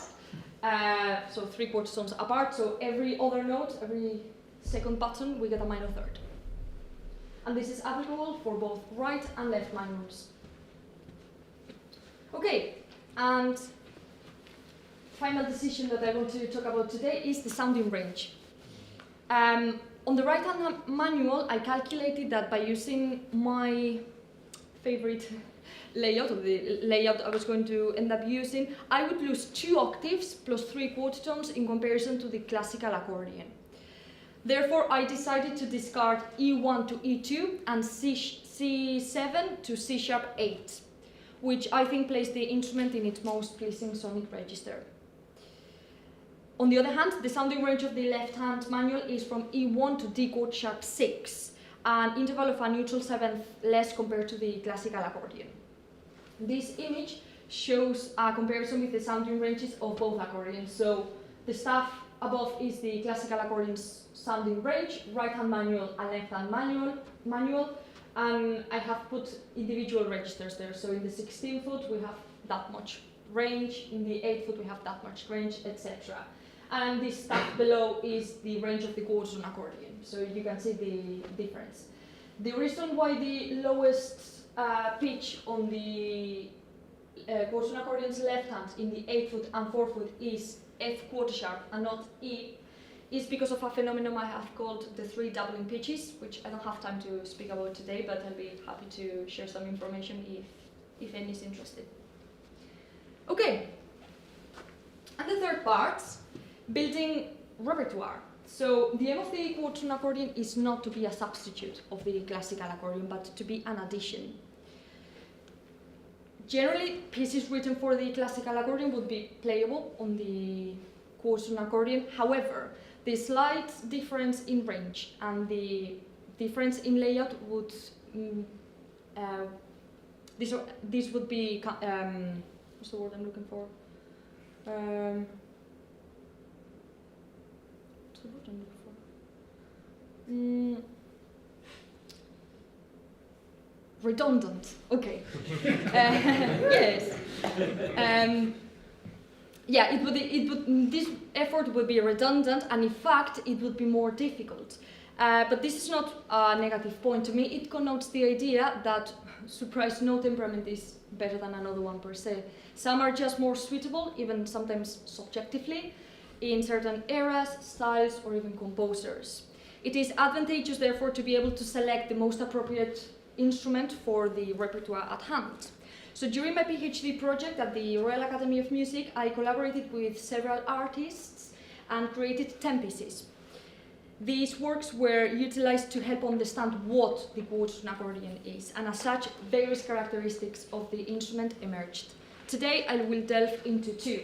The first one being left-hand register changes. So, even if the range of the quadroton accordion is extensive, it is dependent on the registers used. For example, before a 3-octave leap on the left manual's free bass, ignoring pedal notes, registers must be changed, and this action requires time. As the structure and size of the instrument remain unchanged compared to the classical accordion, the same number of buttons would be able to produce half of the range, the classical accordion, if it weren't for the range extension registers offer. Therefore, the range of each register, so individual registers, is, in the left-hand manual's free bass, is 3 octaves and a major sixth in the classical accordion, and only 1 octave and a major sixth in the quadroton accordion. The role of registers, therefore, is essential, becomes essential in the quadroton accordion, which, when seen through a pragmatic lens, it results in very frequent register changes. So to sum up, when we change registers, there are two main purposes. One is timbre diversity, so to have different sounds. The other one is range extension. In the classical accordion, usually the reason why we change register is for timbre diversity, to obtain different sounds. On the quadroton accordion, however, is for range extension, and this is one of the biggest differences between those instruments and a very important characteristic of the quadroton accordion. So, this excerpt is from Donald Bosted's My Time Is Your Time, and here we can see that this fragment requires frequent register changes that I have marked here. As the passages come and silence plays a crucial role, changes of registers are very comfortably feasible. However, care should be taken in the noise produced with register changes to support that still atmosphere of the section. So.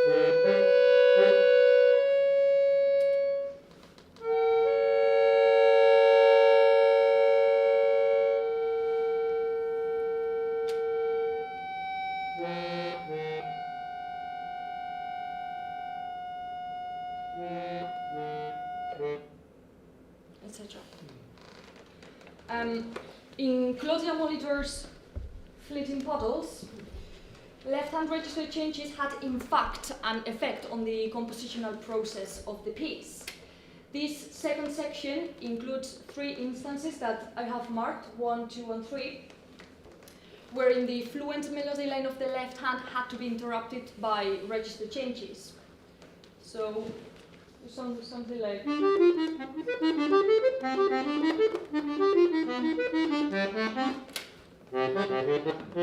etc. As such, Claudia included these written directions, I quote, "Fluctuate tempo and dynamics throughout. At any point, hold a note, either hold dynamic or fluctuate, or shimmer or bellow shake for 5 to 15 seconds, between 3 to 5 times," end quote. So this enables the performer to hide the interruption that the register change creates and to use this time to make this change as part of the music. So these excerpts from Donald and Claudia's pieces also serve as examples of how the choreography created with the left hand adds another layer to the work and adds a certain degree of drama to the piece as well. In My Time Is Your Time, for example, each movement of the body adds another layer to the work and ornaments the silence, which plays an essential role in the piece. The awareness of the body also aids the required peaceful mind for the performance of the work. So, the last characteristic I want to talk about today is the position-orientated layout. One of my favorite characteristics of the instrument. So the layouts of both manuals that we saw earlier showed that the layout of the chords accordion is based on hand positions, which add practicality to the instrument, especially when transposing. In the Stimme Textat, a piece by Christopher Fox, this instrumental characteristic, again, contributed to the compositional process of the piece, just like Claudia's. So the fourth section of the piece, marked Meno moso con rubato, I'll play the piece tonight so you'll be able to see it better then, is exclusively based on 3/4 tones. So here we have a chorale and each of the 4 voices moves in 3/4 tones, so in neutral seconds. The learning and performance of which results in a very fluid and intuitive act for the accordionist. And this is Velikuiala's Lorelle. And this piece takes this feature a step further with the nature of the work being position-orientated. In general, the work utilizes motifs, sometimes single, sometimes dyads, or sometimes even 3 or 4 note chords that are transposed. So if we look at my hand, we'll see that I don't have to change the position at all. For the first one,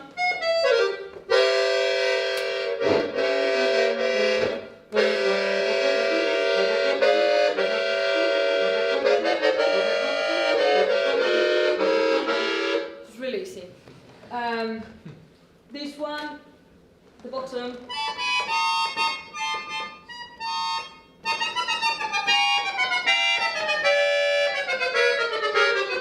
the same. That one is the same. And the last one.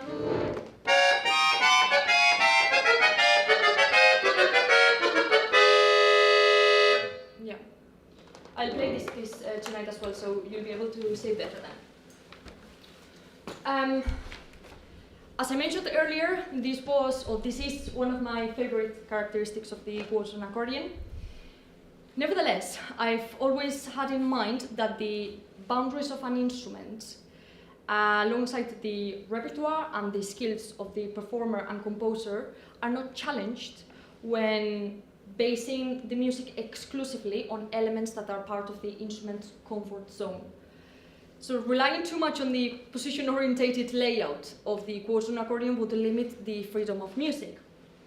So we have seen some basic information about the classical accordion.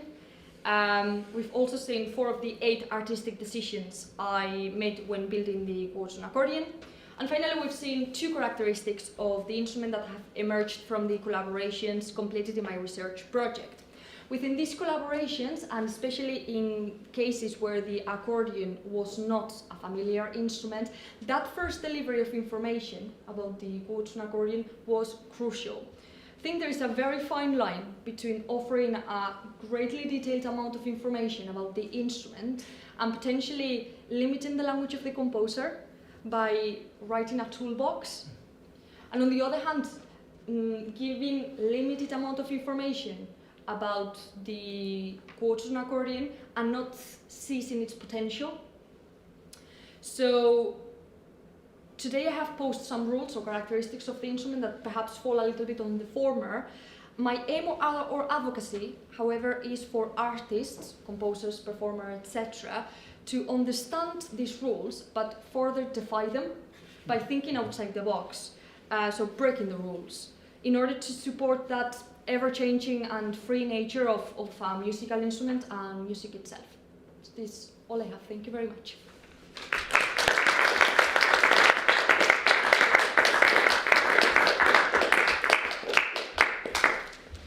Any questions?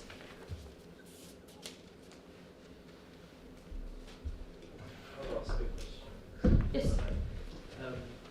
That thing you said at the end is very interesting to me. The idea of there's the things that work well on your instrument. Yeah.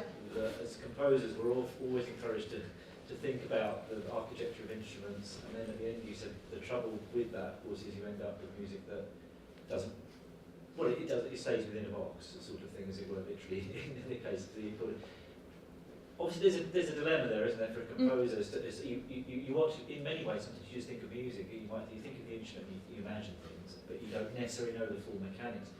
With something like an accordion though, it's a very dangerous road, isn't it? Because I can think of a violin or a flute, and you can think it's much simpler to think about. You just got the range and there's some other factors. But with that, you could make some awful.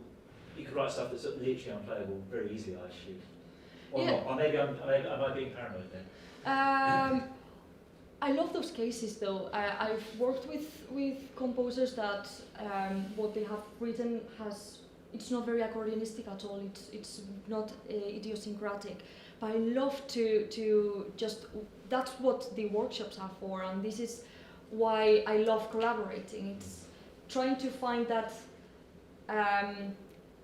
translation exercise really between this language, then this language, let's make something in between, something new out of it.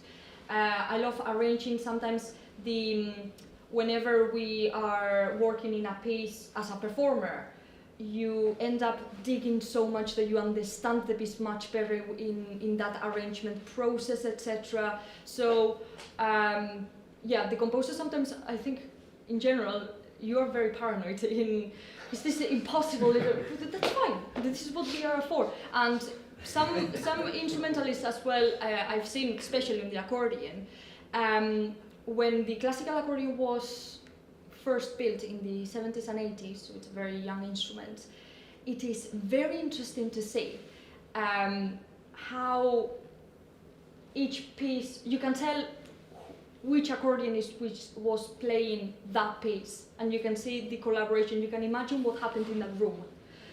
Because suddenly the piece has these rules that are very tied to the accordionist, and I don't agree very much with that. I think sometimes performance needs to calm down and say, this is impossible for now, and let's see how we can arrange that.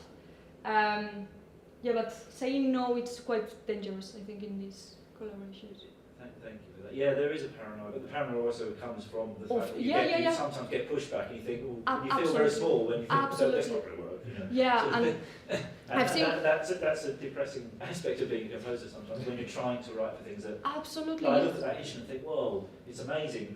The architecture of it is so confusing, essentially. Yes. But then you want your imagination just to think of the sound and do something, and then maybe have a workshop which would then show you things that would work better than others. Yeah, exactly. Yeah, it's a lot of responsibility for both the composer and performer to work on a piece, because, it's a lot of responsibility, I think, in general, and a lot of people just say, no, this is impossible, I can't. Well, have you tried it? Only because you cannot prima vista, it doesn't mean that this is not playable, so, Question? Can you bend notes at all? Yes, I can. Especially. Can you demonstrate how you do it? Yes.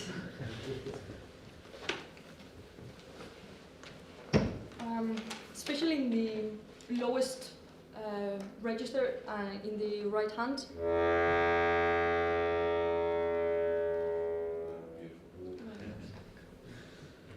And in the upper voices? It's not very noticeable.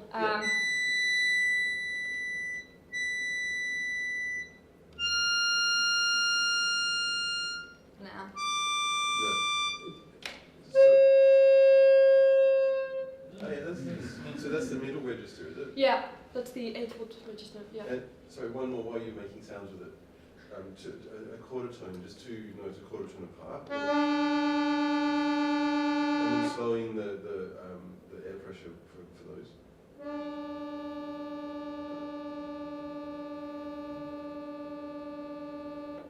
So it's most noticeable with the single notes, I think. Single.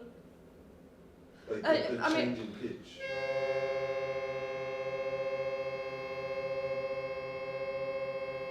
Is the 16 plus 4 register? A little bit, Thank you so much. Yeah. I know it's a slightly counterintuitive question, but because one of the things about accordions, you know, it's because the air is going through this mechanism and it's creating all these noises as well, and that's kind of an interesting quality. So I'm just wondering, are there differences in the unpitched sounds between a quarter tone or accordion and a normal one? Unpitched sound? What do you mean? Well, you know, if you're not depressing anything, but you're just putting air through the instrument, and does it sound different because you've got a more complicated mechanism? No, exactly the same. It sounds exactly the same. Yeah, exactly the same. Yeah. Okay. Yeah, the air, we have what we call the air button here, and it's just exactly the same. Yeah, in both instruments. So it's pressing the notes, and then you have all these new things. Yes, Yeah. etc. Okay. Thank you very much.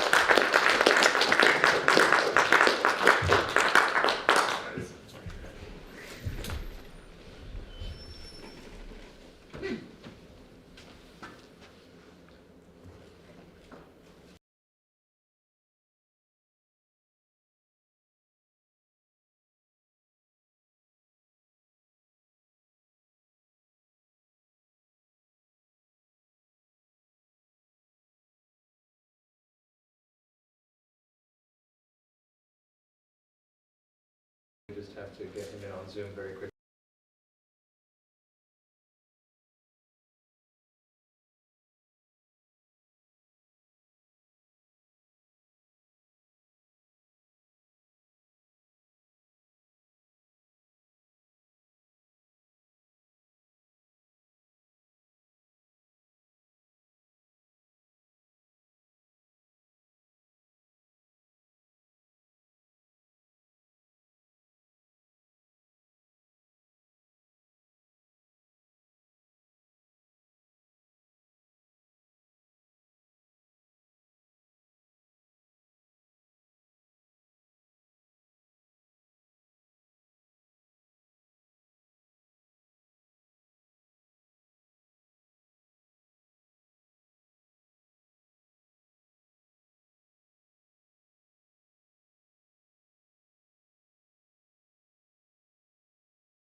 you're all set.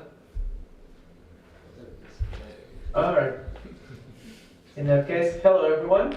Can you hear me? Yes. Yes. Good.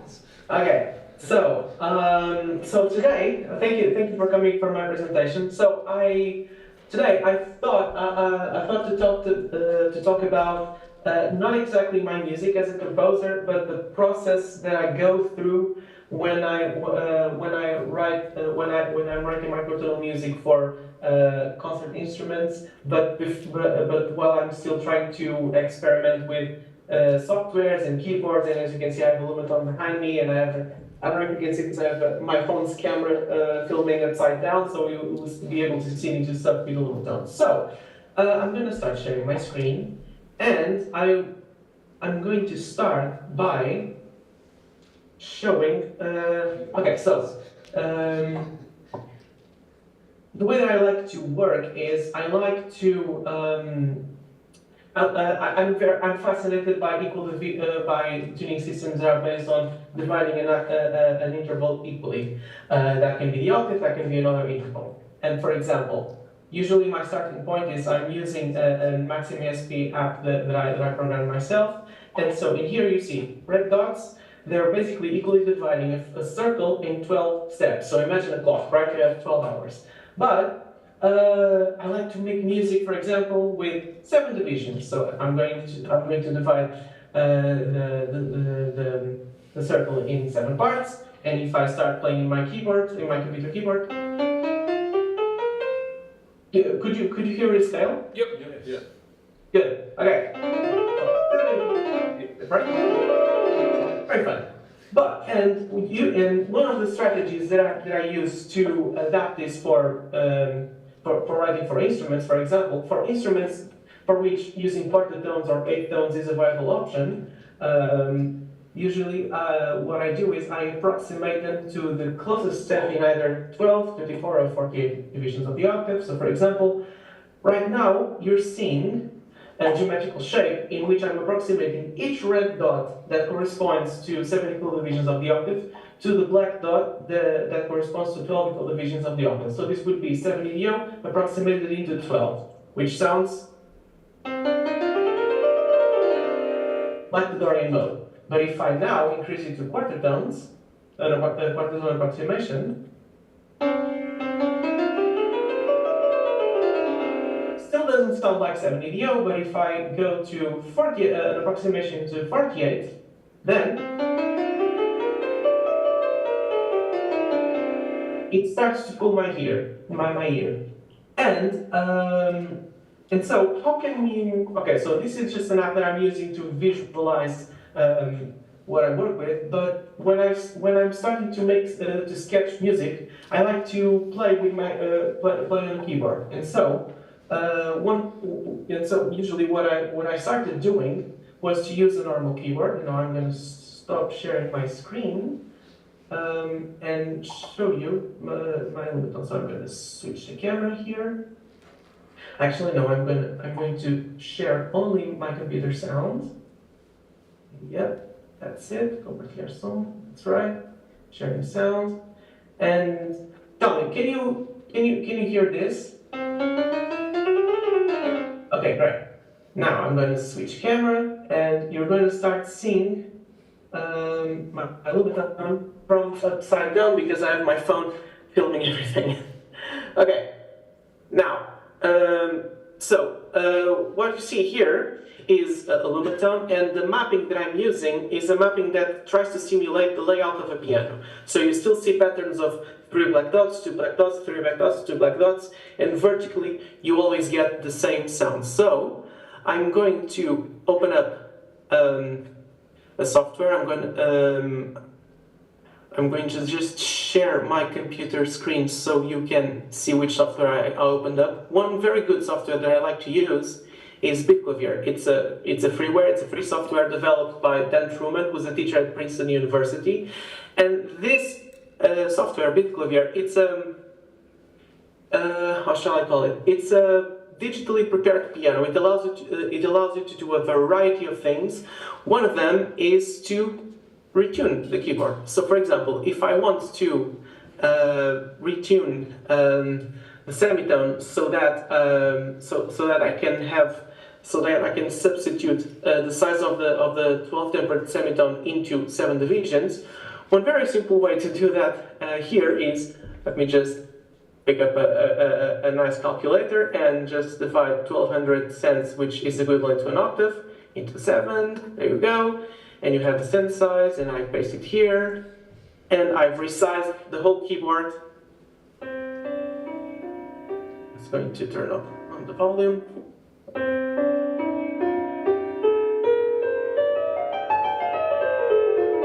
And you can use this in a normal piano. But the problem with this is that if you're using a piano, then what you see is not what you hear. Let me just stop my computer screen so you can see the Lumatone better, and just share my computer audio. Right, so one problem with that is that now the octave looks like a fifth.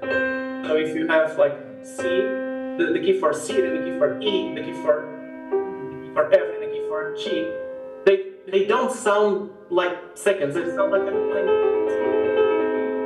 but in 7 equal divisions of the octave. So, let me share my screen again. So, one thing that I came up with is, on beat clavier, you can also retune individual keys. You can retune the octave in this area here. You just click edit all and you change these zeros for cent valuation sizes, values. Or you can just go here and identify a key by its cent, original cent number and then add cent deviations. And so, in my app, I came up with this strategy where I go here, beat clavier mapping. What I'm going to do now is I am going to select equal tuning 1. I'm going to divide the octave in 7 equal parts, and I just create here a bit of text to retune the keyboard. So I'm going to do this. So here I have information that tells beat clavier in an object called piano map, and you just basically substitute whatever is written here, which is basically all the keys that are supposed to be turned on, to this sub-selection that I selected here, and then you can see all the keys that are in yellow are keys that are turned on, and all the other keys are turned off. And I come here, I copy these cent deviation values, paste them, and now I'm gonna, and now basically what's happening is all the notes of 7EDO have been approximated to the keys of the piano that are closest to it in tune. So now this scale should look like a 7-note scale. In this case, I already know by heart that it has been mapped as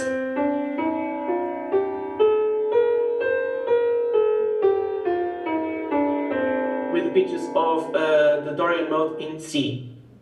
I can also do this with other tuning systems. For example, I really like 11 divisions of the octave.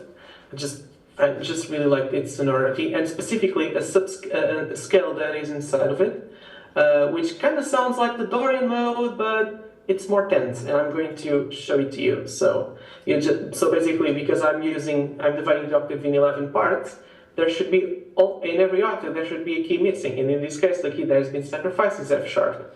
So if I go here, you can do this by hand, but it takes a while, so I just automated it. That's why I didn't make this up. And now, look at this. So now, basically, if you see shades of red, that means that those keys have been sharpened, and if you see shades of blue, they've been flattened. And the more intense the color, the more the flattening or the sharpening. And so now, if I play the same scale again,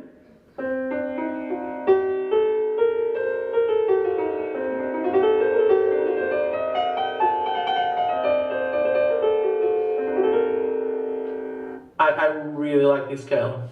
Now, the thing is,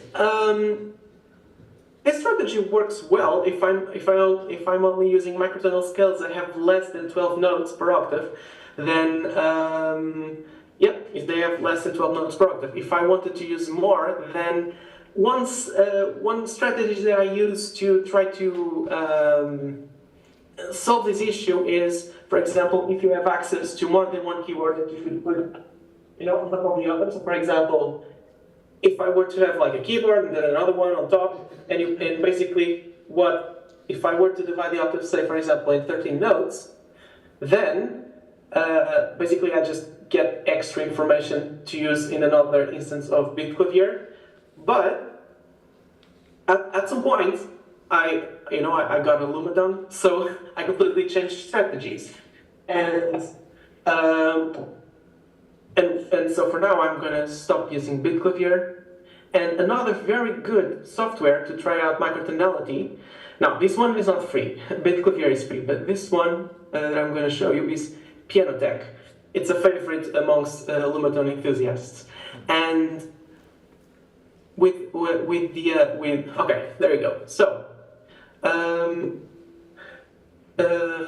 Pianotech comes in 12 tonical temperament by default, but if you go to the temperament options, it comes in with a variety of historical temperaments in tuning systems. Beat clavier also has them, but you can use an option here called make equal temperament. And say, for example, let's use 19, because Stephen was already this morning talking to us about 19 equal divisions of the octave. And so you can do this, and voila, you divide the octave in 19 equal divisions of the octave. I'm going to use a preset that I already used, because I also changed the tuning fork so that C's are in tune. In this strategy, I think all the A's are supposed to be the same as in 440 Hz, but I prefer to tune C's, the C's of 12 tonical temperament and all the other tunings that I use as being the same frequency. And so now I'm going to stop sharing my screen so that I only share the audio, and you can see my Lumatone, and I'm going to switch to a different layout. And in this layout, basically you have 19 equal divisions of the octave mapped into it. I built this layout myself, as in when I build it, I mean the color that I'm using is a color pattern that I chose for myself. And the way that I do it is I wanted notes that have some relation to sharps and flats in the piano to have a similar color to what they would have in the piano. So for example, as Stephen said in his presentation, now C sharp and D flat and all the other enharmonic pairs, they're divided into new keys. So basically I used very dark red for keys that are now only sharps. So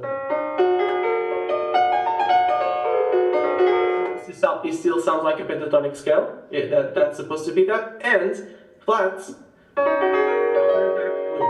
But Stephen also said that there are two new notes in between E and F. E sharp and F flat. But you can also think of it as a quarter tone, right? Because it's a note in between a seven. So and also with B and E. That's an extra key. And so now you have access.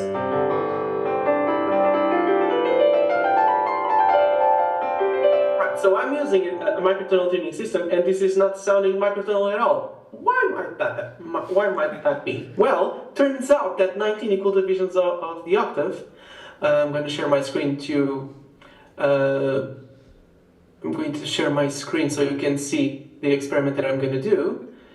Is 19, where's my app? Here it is. So, I'm going to use the visualizer. So, let me show you one thing. So, I'm going to use, for the black dots, I'm going to use 19 equal divisions of the octave here. Good. And now, I'm going to reset the red dots for a mean tone temperament. And which one? I'm going to use third column mean tone temperament. So I'm basically going to subtract. Okay, so I'm going to subtract from the pure perfect fifth a third of the which combi is it? I forgot. Oh, please, someone help me. What is the comma that I'm subtracting? Syntonic. Thank you. That's it. Syntonic comma. Thank you. I just made a fool of myself right now. No. Okay. And so now, so basically, what you see now in the red dots is the 3/2 that you find in between the third and the second harmonic of the harmonic series, and I subtracted from it a third of the syntonic comma. And now if I do a cycle of fifths, look what happens. The red dots are all inside the black dots. That basically means, I mean, they're not exactly, you know, all of them in the same location, but this basically means that visually, if I do a cycle of 19 fifths that correspond to the fifths of third comma mean tone, and I just oppose them to 19 equal divisions of the octave, you basically just notice that 19 equal divisions of the octave is almost irrecognizable from third comma mean tone temperament. And you know, mean tone temperaments, they're Renaissance and Baroque tuning systems. It just, for me, it sounds normal. It doesn't sound that, you know, it just.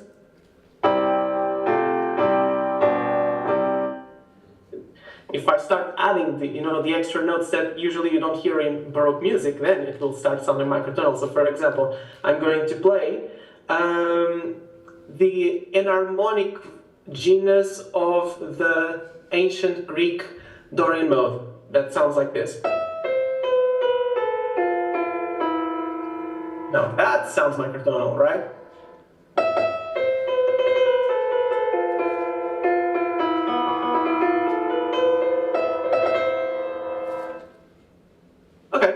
So, you know, or I can also approximate, for example, the fourth octave of the harmonic series.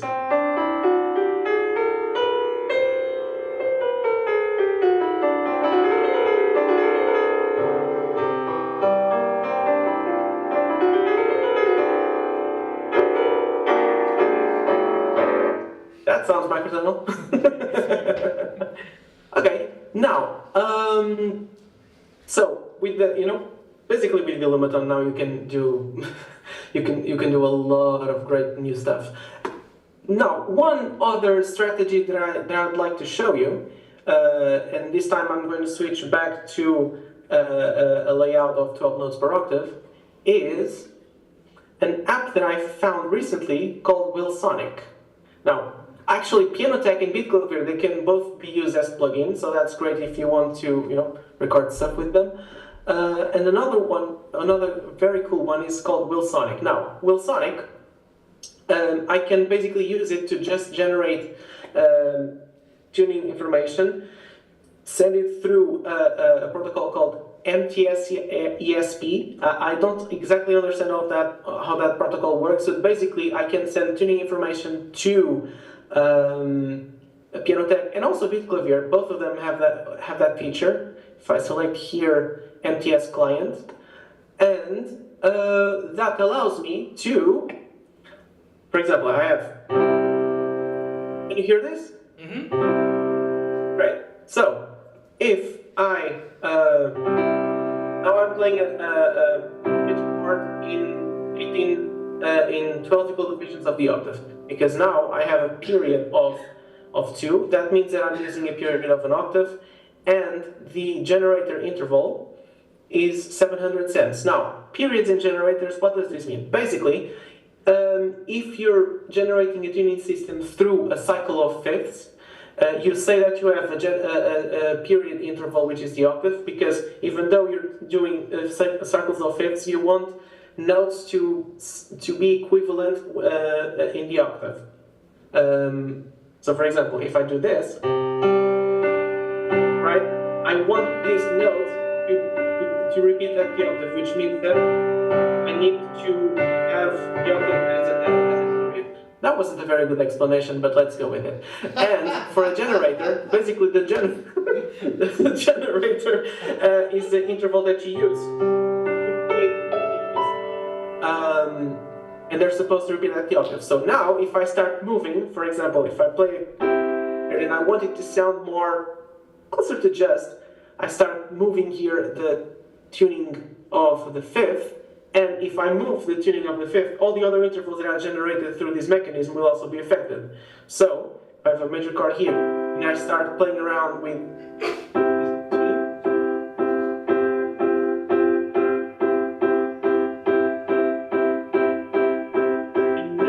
that around 696 cents, I really like this.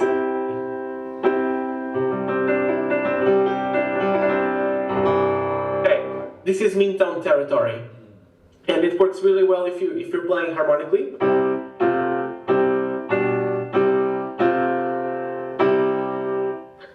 But I also really like to use a type of tuning application that string instruments use a lot melodically, which is to have semitones that are slightly, not so slightly smaller than what they would be in 12 tonical temperament or even in mid-tone tuning, because they sound really bright. Just.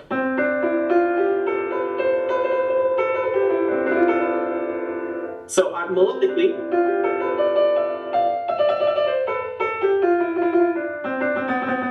I just find this intonation really bright. I'm going to make it a bit more exaggerated. So 709 cents, the fifth.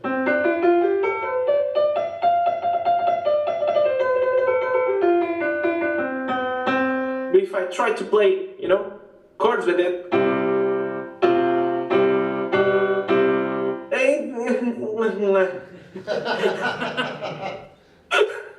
yes. Now, with just these two experiments, I've in a way just simulated basically the two the two opposing principles that that string players need to work with. So they like to have vertically very nice chords that sound very just, but also. There's also the principle of having very bright semitones. But these two principles mathematically go against each other. Well, I mean that's why playing a fretted instrument takes a really long time to play in tune well, because they can't take pitch for granted. They need to. Basically, they need to make do with things that are mathematically incompatible, and they can't resort to temperament. And so, well, I think that's more or less what I wanted to show you today. Just show a bit of the softwares that I use to try to make experiments. And even though I'm using a Lumatone here just because it's a bit difficult to move my camera along and show. I'm trying to show my piano over here. Just. Yeah, so I'm just using the Lumatone as a substitute for the piano. And yeah, that's it. Thank you so much. And if you have any questions, just, I'm here. Yeah.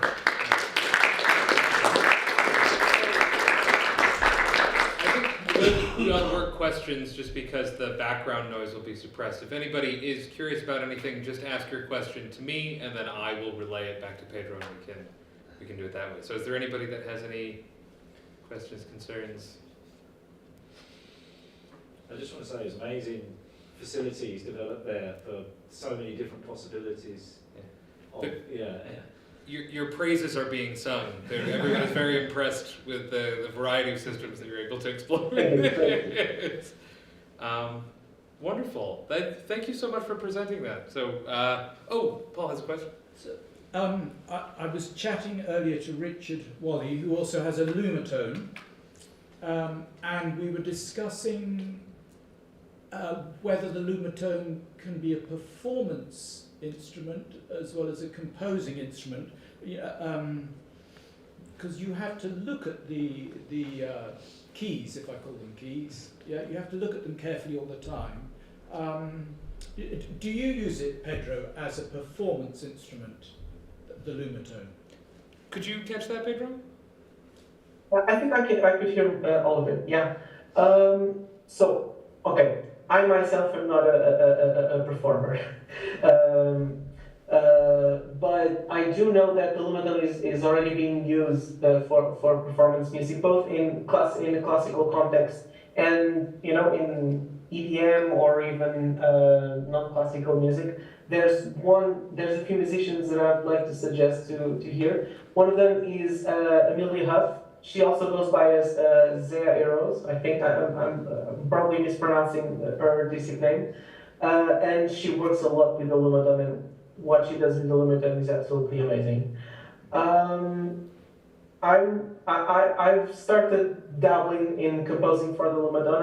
I usually mostly as during my PhD I used it mostly as just a way to make sketches, to sketch material, and then try to and as a starting point, and then try to approximate it to write for concert instruments. So I didn't talk about like all of that process of translating what I've been experimenting here into something that is actually playable. I just wanted to show you like the magical world of fantasy where everything is just potential and not materialized.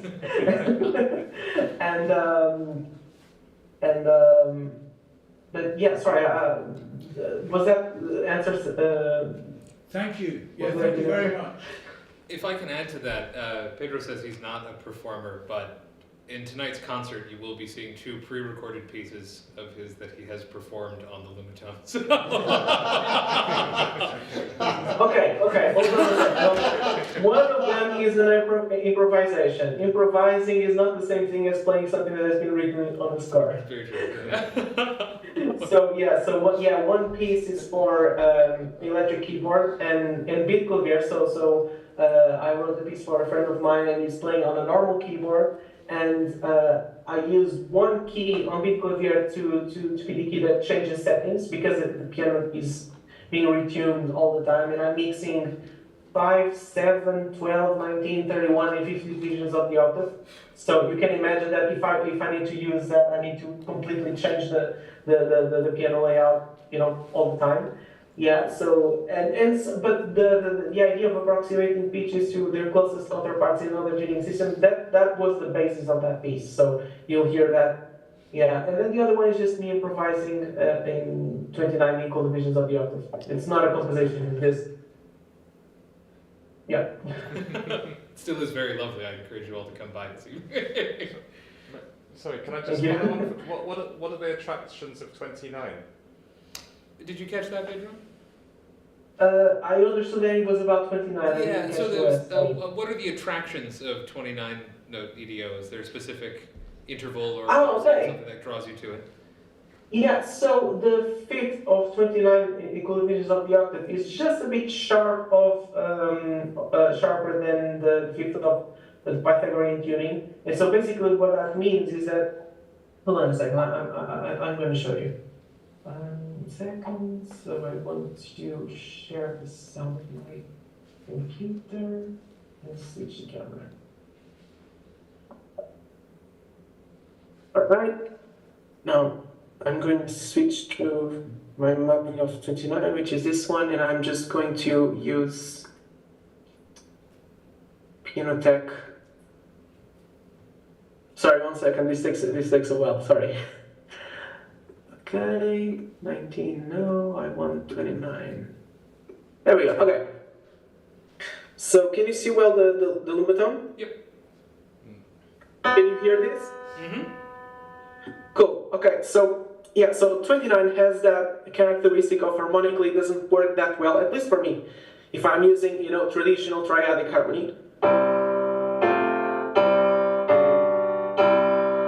So it doesn't, for me it doesn't work that well, but if I play it melodically or even with the pedal, but not playing triadic harmony, I really like how it sounds like. I'm just gonna play a pentatonic scale.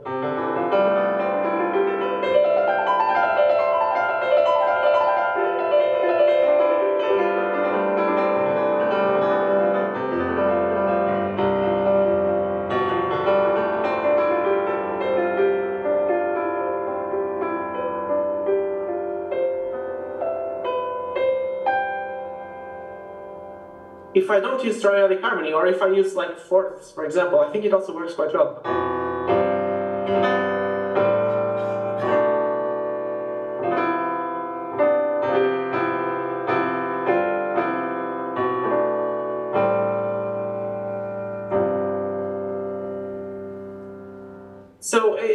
it's more of how shall I say it? Even though it doesn't work for triadic harmony, which, you know, that's fine, we live in the 21st century, we don't have to use triadic harmony.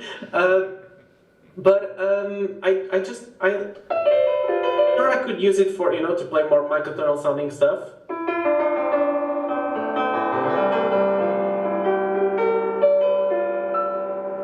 It also sounds great for that, but my attraction towards 29 is just, it's like, it's a bit sharper than Pythagorean, that's just that. Yeah. Lovely. But I think we should probably move along so we have time to get to the concert. But thank you very much for sharing that. That was... Thank you.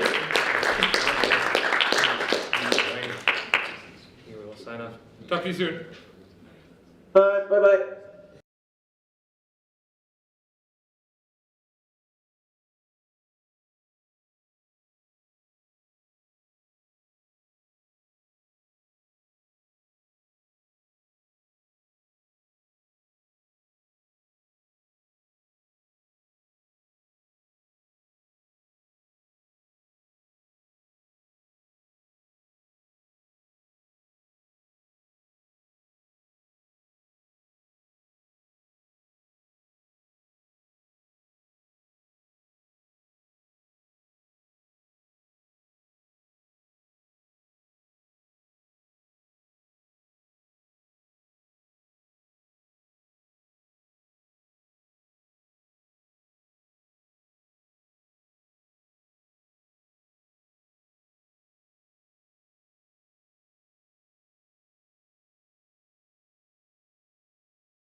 Way, but can I? Do I have room to come the other side? Yes, I do. Sure. Right. Yeah, here I can move some things along. It's going to work. Oh, lovely. Good. I'll have to run over here. Okay. Right. Let me minimize some of these things. I just want to look at another window. I think I'll just quickly prepare that, because the projector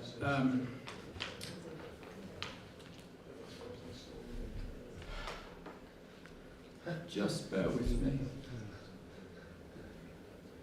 Oh, dear me.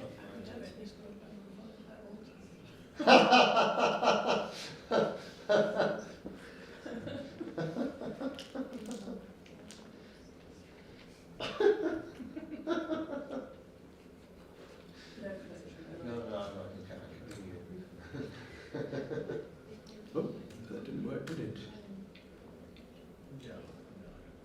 Oh well, I got one of these things working and the other dropped out. Fine, it's about time for me to begin and stop chasing little things and trying to put them right. No, I just need this button, don't I? Oh, and I should check. Let me just check the playback of one of these is working. Come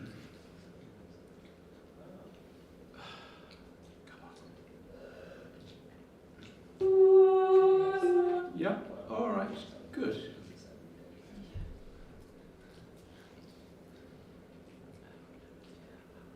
There we go. Right, very nice to have an opportunity to talk to you. And what a lot of wonderful things we're learning about. So I think some of what I'm going to say, well, I know some of what I'm going to say will overlap with what Stephen has said and what Pedro has said and what other people have said. But I think actually that'll be quite nice because it'll kind of reassure some points and illuminate the same ideas from different directions. So I think it'll be quite interesting. If occasionally some of this starts to become a bit like a maths lesson, I apologise, but we'll get beyond that, we'll get to the music eventually. Yes, so I am Paul Rhys, and I'm going to be talking about composing with 19 notes to the octave, and a piece called Dialogue for 19-note trumpet and computer soundtrack, which is in the evening concert tonight and was written for Stephen Altoft in 2023. And there's my email address. Do send an email and start some conversations. So a bit of theory behind writing in 19-note music, because we've heard quite a lot about it. Why? Well, Joseph Gusmano was a big advocate for 19-note music, and in his book from 1932, A Theory of Evolving Tonality, he observes that there has been, over musical history, an evolution of musical scales dividing the octave into 5, 7, and then 12 steps. And, notice that we add 5 to 7 and we get to 12, yeah? So, of course, the 5-note scale is the familiar pentatonic scale, ya-da-dee-da-dum-ba-dee-dee-dee-dee, which is right across the world, and we feel it is something very fundamental and basic, yeah? We add a couple of extra notes to that pentatonic scale, and we get a major scale, ya-ba-dee-da-ba-ba-dee-da, yeah? We add 5 more, and we get to a 12-note chromatic scale, which I won't... what a shame. All right. Okay, so each of these scales, 5, 7, and 12-note scales, is constructed from a circle of fifths. And our familiar 7-note major scale, as we all know, has a mixture of whole tone and half tone steps, and it is a subset, or we can think of it as a subset, of an equally spaced 12-note chromatic scale. Yeah. You might think of it other ways, but it's legitimate to think of it in that way. So, again, as you probably know, a circle of pure fifths will never return to the octave, however many times we repeat the pure fifth, but it can get close, and it can get very close if we go far enough. The reason for that is simply, actually, that a power of 3 will never be equal to a power of 2, and that's for the simple reason that a power of 3 is always going to be odd, yeah, and a power of 2 will always be even. So it's kind of as simple as that. It's almost mystical, but it's also very, very simple. So these two fundamental consonant intervals are sort of in constant dialogue and opposition with one another and informing one another all the time. However, we can subtly change the size of the fifth, but Pedro was talking about this, so that the cycle does return to the octave. Yeah? And we'll see some of this coming up. So, let's look at this idea of expanding circles of fifths, the 5-note circle of fifths giving the pentatonic scale and the 7-note circle of fifths and so on. So I'm going to start with something, horrendous. I'm going to suggest, and indeed Pedro did this, let's suggest 2 perfect fifths approximates 1 octave. Well, it doesn't, yeah? You know, C to G, G to D, ba, bum, ba.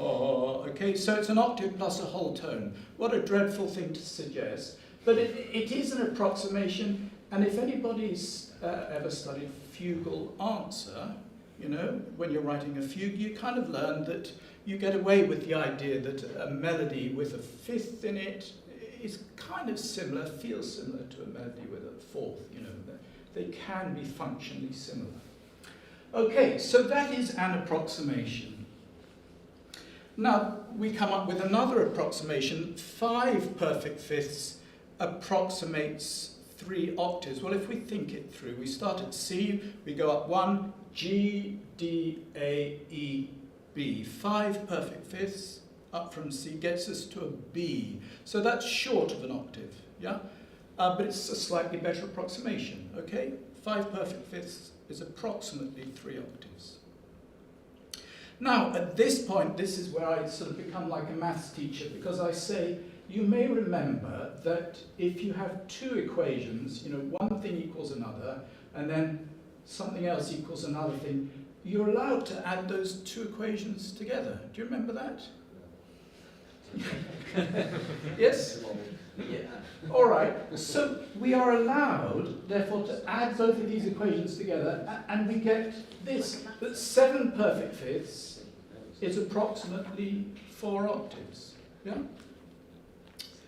But the other way to think of this is just to say, well, look, I've walked 5 perfect fifths around an octave circle, and I walk another 2 perfect fifths, and I get to 7. So this idea of adding equations together, which are approximate equations, is kind of like carrying on your journey of circles of fifths around an octave circle. But I'll say one thing, if it were an exact equation, you can add them together and you know you've got another exact equation. Here, we get another approximation, and we don't know ahead of time whether that approximation is going to be better or worse. We're sort of in a fuzzy logic world. We don't quite know whether it's going to be better or worse. In this case, it's better because 7 perfect fifths is, you know, it takes us to a C sharp. So it's, well, yeah, we've gone the other way. Yeah? All right. Well, look, guys, you know what's coming up next. We can add the last 2 equations together. Yeah, 5 perfect fifths plus 7 perfect fifths. So 12 perfect fifths approximates 7 octaves. And then as a consequence, we can say, well, hey, our fifth is around 7/12 of an octave. Yeah? And that's what we deal with in an equal tempered, our familiar 12-note equal division keyboard. Yeah? It's an approximation, but we work with that.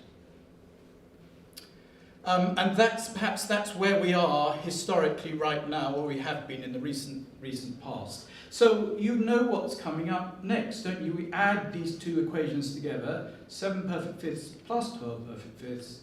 19 perfect fifths approximates 11 octaves, and hence we get this result that the fifth can be approximated as 11/19ths of an octave. Yeah. And we can, of course, go on. So, I mean, Yasser is drawing attention to this last line. 19 perfect fifths is about 11 octaves. So we've got this workable fifth, approximation to the fifth, which is 11/19ths. But we can go further if we wanted to, and 31 perfect fifths is about 18 octaves. And that's the system in which the Huygens Fokker organ that you saw a photograph of earlier, that's how that is working. Yeah? I'm not going further, but you can go to 50 perfect fifths. And some people may know that 53 is much better than 50, and some Turkish theorists love 53 as explaining what goes on, a theoretical way of explaining what goes on in Turkish music. So there you go. And that's an expanding series of circles of fifths. And Yasser is kind of saying this 19 perfect fifths is kind of historically urgent. That's what he says, you know. It's just around the corner, you know, use it. So, yeah, Joseph Yasser advocates for 19 equal divisions of the octave, and additionally he advocates for use of a 12-note subset of these 19 notes as a functional scale. What's that about? Well, let's just try and explain that. So, this really comes back to the issue of how we name notes in 19 divisions, because somebody was asking about that, yeah? So the 19 equal divisions of the octave can be thought of as a 19-note circle of fifths created with a fifth of size 11/19. We just talked about that. So I guess, I mean, this is almost like a sleight of hand, but in the middle we've got the familiar circles of fifths that we know. That's 7 of them. We go flatwards, we add another 6 flatwards, and we get to C flat. We add another 6 sharpwards, and we get to E sharp. That makes 6 plus 6, 12 plus 7 in the middle, F, C, G, A, E, B, that's 7. So those are our 19 notes expressed as a circle of fifths. And naming them that way, we get these familiar names, yeah? We don't need special symbols. That's what's exciting in a way about 19-note. If we reorder those as ascending pitch classes, yeah, we compress them all into one octave, then we get this. I'll read some of it out. C, C sharp, D flat, D, etc., D sharp, E flat, E, E sharp, F. And I've been a bit sneaky because, as Pedro and other people have been saying, this E sharp here between E and F can also be labelled as an F flat, this one here, you know, where there's no black note on the keyboard. And this one here, B sharp between B and C, can also be labelled as C flat. So that's just one little detail extra. So, as several people have told us, sharps and flats are different pitches in 19 EDO. And the familiar major second, well, the major second is slightly smaller than in 12-note, but it's pretty familiar. The familiar major second is divided into 3, C, C sharp, D flat, D natural. So it's 3/19, well, it's 1/19 up to C sharp, another 19th up to D flat, another 19th up to D natural. And it is perhaps surprising that C sharp is lower than D flat. That's kind of maybe not intuitive. When you go into 12-note, these are the same, yeah? These kind of join together when you go into 12-note, C sharp and D flat, they're the same. When you've got a pure fifth, it's the other way around. C sharp is above D flat. Yeah, so that's kind of funny to think about how these shift around, or how they can shift around, depending on the size of your fifth. But that's how it's ordered in 19-note. So I'm almost through this heavy dose of theory. By choosing 12 adjacent notes from the 19-note circle of fifths, we create a scale which Yasser argues will be of fundamental importance, as important in the future as the familiar major scale has been in the past. So look, there's our 19-note circle of fifths. Put a box around 12 of them, so that's gone from F all the way up to A sharp. That is 12 if you count it out carefully. And then we arrange those in order. We get a chromatic scale, speaking loosely, which is a mixture of naturals and sharps, yeah? No flats, it's just naturals and sharps. F, F sharp G, G sharp A sharp B, C, C sharp D, D sharp E, F. But that is a mixture of small and large steps. So F to F sharp is 1/19, F sharp to G is 2. Yeah, because we've missed out the G flat. That's why that's 2, isn't it? Yeah. So we get this pattern of 1 and 2/19, and every now and again we get a pair of 2/19 following on from one another, A sharp to B, B to C, 2/19. And that has significant consequences because we get these what Yasser would call a large supra third. From A sharp to C is now 4/19, whereas something like C to D is 3/19. So that's significant, and that oddity recurs here, D sharp up to F. So there you go, and it's kind of also interesting to think, once we've got this collection, where is home? You know, is F really home? Is that my tonic center, or should it be somewhere else? And really, this question is a bit like saying, well, I've got my white note collection, where is home? Is it lovely D Dorian, you know, beloved of the Renaissance? Or is it E, Phrygian, or is it C, Ionian? Well, the answer is it's changed over history, and it's what you like it to be, what you want it to be. So I think, you know, it's there to be explored. What mode out of those might be right? I've got my personal preference, which in this situation is an A. So at this point, how are we doing for time? All right? I'll drop out of this and minimize one or two things, and golly, have I lost that again? So perhaps I can talk to myself and calm myself down and convince myself that this will work. I've lost a little window. I had that nice window, didn't I? So let's quit this and try again. So I've got a bit of software here that sits between a MIDI keyboard and Logic, and its purpose is to allow you to play in these 19-note subsets of the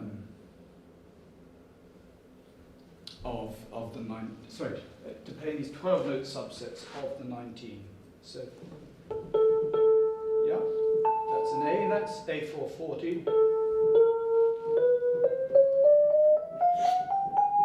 So if I tell you the influence of 1, 2, 2, 1, 2, 1, 2, 2, 1, 2, 1, 2. So that's this 12-note subset, and that's, I usually think of A there. This is naturals and sharps, then, oh yeah, that's right. This, I forgot to explain this. So this little window up here is showing you which subset of the 19 I'm using. So I'm using naturals and sharps, yeah. But with a foot pedal, which I haven't plugged in, I can easily change which one I want. So I'll do it now from the key. I've given up on the A sharp and I've introduced a B flat instead, yeah? And we can think of that in another way. That's the 12-note mode as a circle of fifths. If I shift all of this down a fifth, yeah, I add a B flat at the beginning and I get rid of that A sharp, don't I? So it's kind of like, you see that happens, yeah? But if I represent it in step mode, it's just that the A sharp gets replaced by B flat. I keep on going flatwards, more of these flats come in and fewer sharps remain. So this is a bit like a sort of higher level key signature, yeah? That's really what's going on. And let's just listen to that difference. A sharp, and then quite different, yeah? That's pretty clear, isn't it? Yeah? I'll just say one more thing and then I'll play you a little bit of music. Whoops.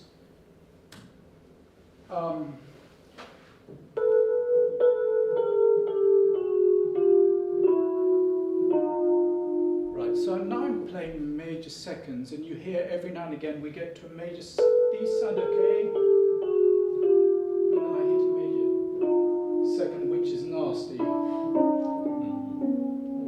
and another one, yeah. So that's because of those little islands where we get a major second, which is 4/19. It happens twice over. correct that by making the top part deviate.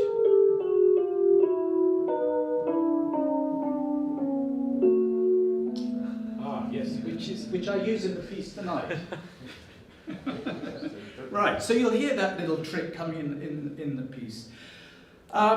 So let me go back to PowerPoint, and so it's been a terrific opportunity to write for Stephen. But before doing that, I had been writing a succession of choral pieces in 19-note tuning, accompanied at the keyboard, and it's using these 12-note subsets. That's how I can accompany it on a standard keyboard. So this is an excerpt of a piece. It's 3 minutes long. I think I will play 3 minutes to you. It starts off as a 2-part canon, and then it moves into a 4-part canon, and it's setting words from the writings of Baha'u'llah. And oh yeah, this is a mixture of students and staff at Anglia Ruskin, where I teach. So.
Listening. And so the dialogue that I wrote for Stephen Altoft is a very different kind of piece from what I just played you, but it also uses a 12-note subset of the 19, and it uses a computer-generated soundtrack created using my own software for granular synthesis of sound by fractal organization. And I'll just give you a tiny glimpse of that before I finish and invite any questions if people have them. That was what suddenly it disappeared. Can I pull it back? Perhaps I've lost my window. I think I have to open this up again, won't I? Which might take a little moment, but I'll be quicker this time around. I think it's this one. Yeah. So, I mean, this is not organized microtonality. This is more like the kind of thing that Xenakis would do. This is a pitch time graph, and it's fractal organization. I should be able to grab hold of this and move these things around.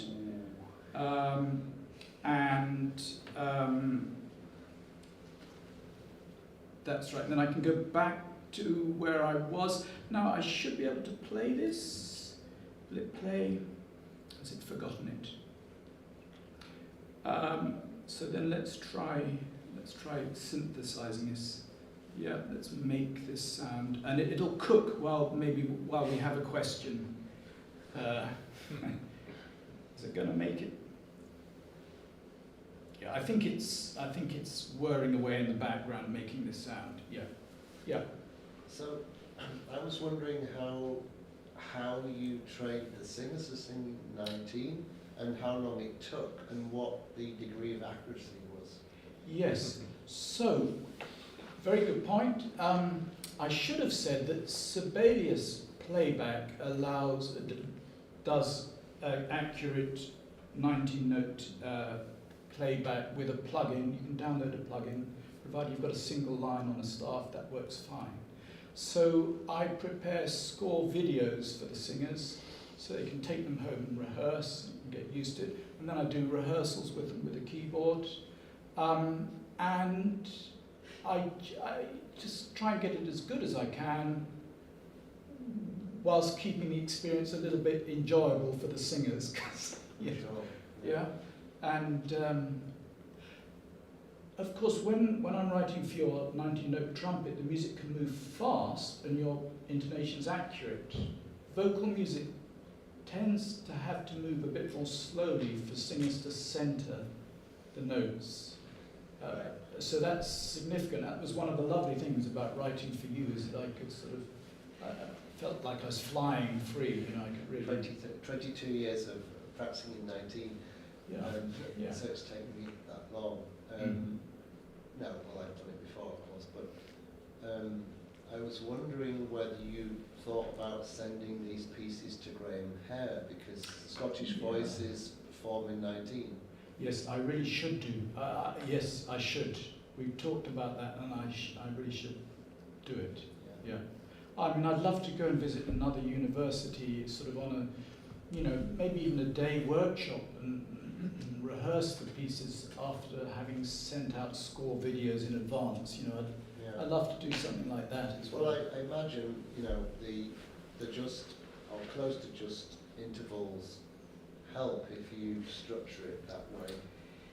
Yes, that's right. So I forgot to say, I work with a 4-note tonic chord, which is the familiar Lydian tetrachord. So C, D, E, F sharp. I make that my tonic chord. That's the way I usually work, and that's a good approximation to harmonics 8, 9, 10, 11. Yeah. So that choral piece, it's all inversions of that 4-note chord. So I avoid the 5th. I followed Yasser in that respect. He says the 5th in 19 defers to... Sorry? It's slightly smaller.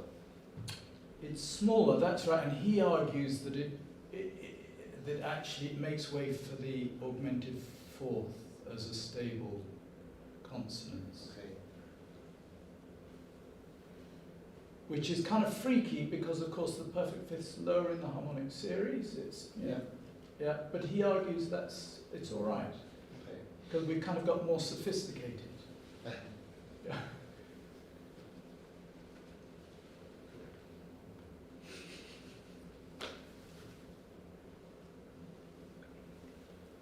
Any other questions? Thank you for listening. I assume that's supposed to look like a frond of a pine Yes, tree. and it will. I think it will play now. No, it started playing, and then I had to stop it. Yeah. So this is what. It's one of those. What a pain. Yes, I was just a bit out of practice of using this software. This is one of the drones that that is in the dialogue. I can't go back to it, can I? Maybe I can. A bit of work, I can get back to where I was. Yeah, kind of. Yeah. Yeah, so that would synthesize. In this case, it's synthesizing with sine waves, little envelope sine waves. Other times in Stephen's piece, it's a single water droplet as a sound grain, which is repeated many times over. And Xenakis does statistical organization of sound grains, or he did, no longer with us.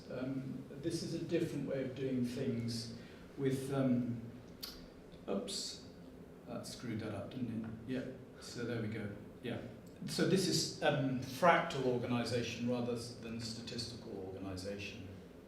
So you keep getting these microcosms sort of repeated in the macrocosm, you know, little parts of the sound mimic the larger shape.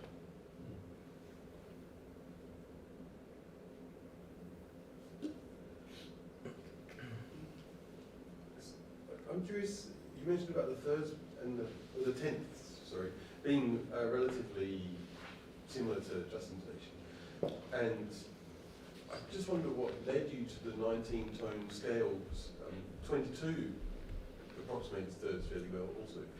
Right, But yes. processor. So I didn't say anything historically about why I ended up here. So, I mean, and that story goes that, you know, maybe 25 years ago, maybe a little bit more, I was starting to compose quarter tone music, or sort of introducing quarter tones into 12-note music. And around that time, I heard independently from different directions people saying, oh, 19-note music is very exciting.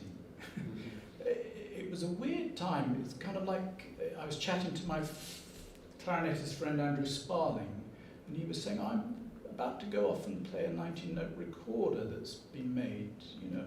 And I thought, how ridiculous. Right. At that time, I thought, how ridiculous is that? You know, I'm just getting my head around quarter tones. What rubbish are you talking about? And then I had a mature student who was doing a PhD, sort of MPhil, and he got excited by 19 and started telling me how good it was. And I think around this time, Donald and Stephen did something with the SPNM and on 19-note music. So it felt like I was hearing about it from different directions, and I really had to pay attention to it.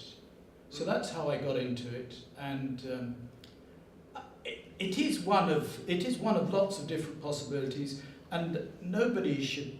I mean, people should be free to explore tuning and intonation and microtonality in whatever way they wish. You know, and I guess I'm following my instinct in my heart about what I think is interesting.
then they will be good to go.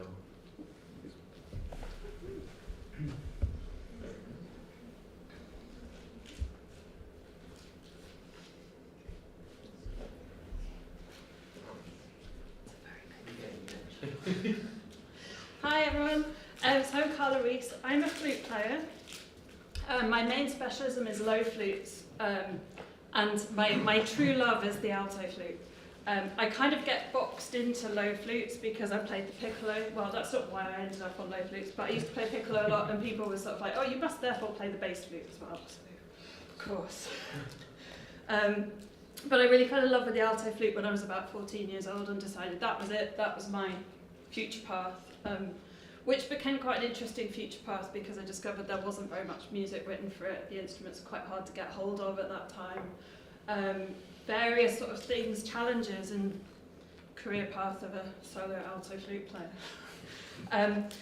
And actually one of the things that I came up with pretty quickly was that the standard alto flute had some issues in terms of what it could do, which I found a little bit limiting, and I'll talk a bit about that later on. But I've been working with King System flutes for about the last 25 years.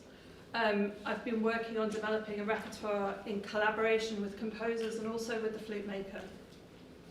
And basically every collaboration I do throws up new things, new challenges. We have kind of maybe ergonomic issues, and all of that information gets sent back to the flute maker, and then we work on the next iteration of the design. So it's a very kind of hands-on process.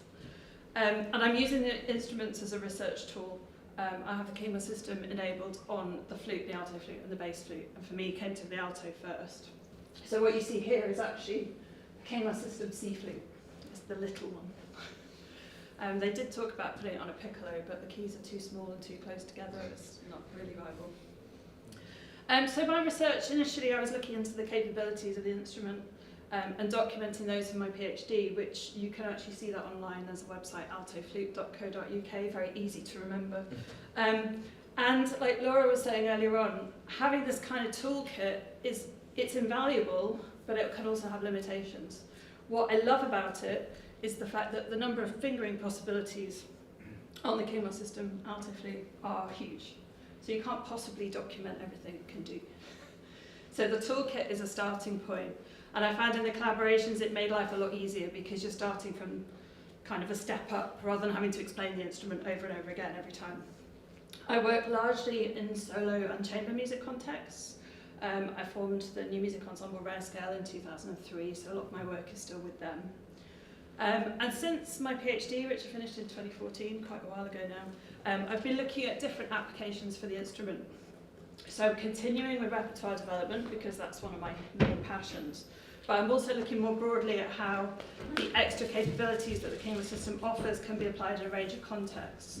So that might be different approaches to notations, technologies, and a project looking at performer agency and that kind of interaction between improvisation and working with composers.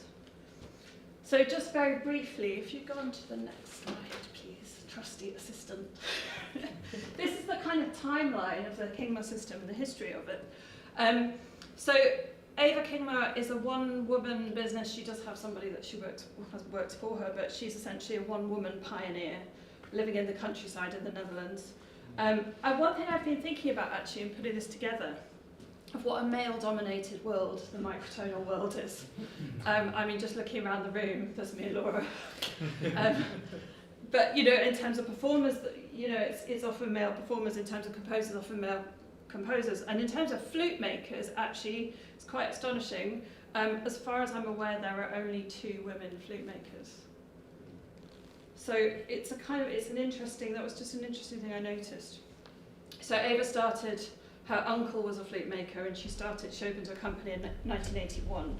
So the first thing we had, I won't read through all of these because we don't have time, but the first invention was an open-holed alto flute. So like a normal alto flute, but with open holes, which, as I'll show you later, is actually a lot more complicated than it might seem. Then there was an open-hole bass flute, and then there was a prototype of the King System in 1991, but it wasn't a complete system, it had some gaps. Then there was a collaboration on the C flute with the Brannan company and Bickford Brannan, who was actually a big part of making this instrument for me. And they launched a Kingma System C flute in 1994, which was the full system, the full range of quarter tones. And then a bass flute came, and then I entered the scene in 2000, and I commissioned the first complete quarter tone alto flute. And then my next sort of project with Ava was an upright bass flute, so it's a vertical instrument with a full Kingma system as well. And it's vertical because of the weight. It just centres the body and makes everything better. And then since then, different makers have started making C flutes, so there's Lev Levitt is now making fantastic C flutes with the Kingma system. Before that, Sankyo made some. So there are different makers. It's not just me anymore. When I started out, it was just me with the Kingma System alto. Altos are still relatively rare, but C flutes are more around, which means, you know, for composers, it's a little bit more interesting, perhaps, because pieces might get played by more people. And I've had, over the years, 3 or 4 different students that have got their own Kingma System flutes. I now have a trio with 2 other Kingma System flute players. So, you know, it's growing. It's happening. So basically the problem that it solves, if you can go on to the next slide, just like show a little bit. This is how it works. So this is the C flute version. And we've got here a normal flute with open holes. And then on top you can see these extra things that say things like F sharp up, cup, G up, cups. So it's a key on key system. So essentially with every key that you can't put your fingers on, there's another key on top of it which you could open with a lever. So underneath it all, I mean this looks a bit different from a standard alto flute, but underneath it all it's a standard flute with some extra keys, which means I can use a Kingma System instrument for pretty much everything I do. And then if I need the extra keys, they're there, which is very helpful. When you're playing on a normal alto flute doesn't have open holes. So the standard one, if you go on to the next picture, so here we've got both, the underneath flute is the standard alto flute, that's more familiar, and then there's the Kingma System one above it. And what's interesting is you can see certain things line up. So you can see the copper key at the top here. So that's kind of the same point along the tube of the instrument, but you can see the key work on the standard alto flute is very much further towards the left side. And that's what a lot of flute makers do to make it easier for players, that they don't have to reach the keys that they're actually using. And of course on the Kingma System you have to, because of the open holes, you have to operate the actual keys. So one thing that people say to me a lot is, oh, it must be much heavier. Actually it's not much. It's a bit heavier because it's got a B foot joint, because if you can have one, why not? But you can actually see that in certain places there are fewer bits of metal and mechanism and key work than on a standard instrument. And then in other places it gets more complicated. So you can see next to the brass coloured key, you can see a key on top of another key. Gives you an example of how it works. And then these ones are the right hand keys with open holes. So I mean it kind of gives you a bit of an idea of how the two things match. But on a normal standard alto flute, if you want to play quarter tones or any other kind of non-standard tunings, you essentially have to take the same approach you would take on a Baroque flute to play semitones. So Baroque flute is in the key of D, and every time you lift a finger up, you get one note up in the scale of D. But if you play a F sharp, and you want to play an F, the only way you can play an F is to play an F sharp and then cover a few extra holes and flatten it. But what that does is give you a note that's not very well in tune and has a different tone colour. So that means that you have to effectively change the position of the flute. So if I were to do, let me think of one that I could do in here. So if I wanted to play, let's say, a quarter tone lower than A, the only option I've got if I don't have the extra stuff is to add some extra fingers. So if I play an A, it's like this. I can't add this one because that makes a G. So the only way I can make it flatter, I could maybe try this and then close some extra holes. And then I have to do a bit of pitch bending. And then we get somewhere close. But you can hear how the tone quality changes. And actually, more importantly, the dynamic range changes. So as I do the bend, if I do any pitch bend on the flute, moving the flute away from its normal position means the dynamic range gets squashed. So even just a standard pitch bend, if I move the flute into a different position, can't play any louder than that, which, you know, expressively is a disaster. And this is what they had with the Baroque flute, and then Theobald Byrne came along and invented a flute with lots of keys on it that kind of solves some of those problems. So essentially what the Kingma system is doing is using old technology but in a really innovative way. So I like to think of it as a high definition flute because I can still do those pitch bends, I can still add extra fingers, I can still do all the things I can do on a normal flute. If I want those colour changes, if I want it to be a little bit unreliable about what pitch is going to come out, I can do all of that. But also I have fingerings that give me specific quarter tones which are in tune, which I can use as a base centre point for whatever of those bendings and trickery I want to do. So quarter tones start from low D upwards. That's because if you look at the foot joint, there's already all of these keys get operated by one finger, my right hand little finger. So if we were to add quarter tones, we'd need extra keys on all of these, so there'd be 8 keys for one finger, which we decided wasn't really worth the effort. So if I just go up the scale,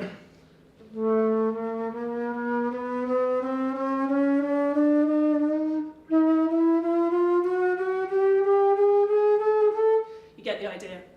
Everything has the same tone quality.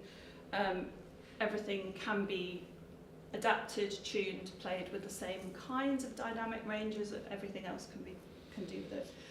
It gets called a quarter tone flute a lot of the time, but it's actually not just a quarter tone flute. The great advantage is that all of the extra venting allows for alternative fingerings on every single note. It allows for very small microtonal changes on individual notes, so that let's say you want to play a very high note and you want to play it very loudly and you don't want to worry about being in tune, you can choose another fingering which is a bit flatter, maybe even a quarter tone flatter, and then just go for it. So actually there are people using Kingma System C flutes in orchestras quite effectively because it gives you that extra flexibility. It also gives you more multiphonic possibilities, more trills, all sorts of extra things that you can play with. And one of the things that I found really frustrating when I first started out as an alto flute player, I was working a lot with composers who were very interested in things like extended techniques, because why not? And they were saying, what multiphonics can you do? And on a closed hole instrument, you can do the harmonic series. And that's pretty much it. But on this instrument, I've got lots of options, including very close together ones.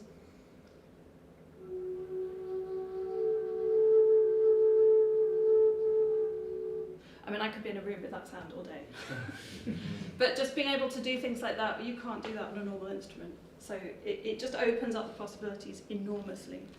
In terms of disadvantages, the only disadvantage that I've found in 25 years, which is pretty impressive actually, is that when you come off the open holes, the problem comes from the original design of the flute, not from the Kingma system. But when you use open holes for the quarter tones, if you need to move around and close the holes between one note and another, it's quite a big distance to move the finger away from the hole. So that means that you get slides. So let's say if I'm going with a slur from an E to an E quarter sharp, there's a very subtle slide.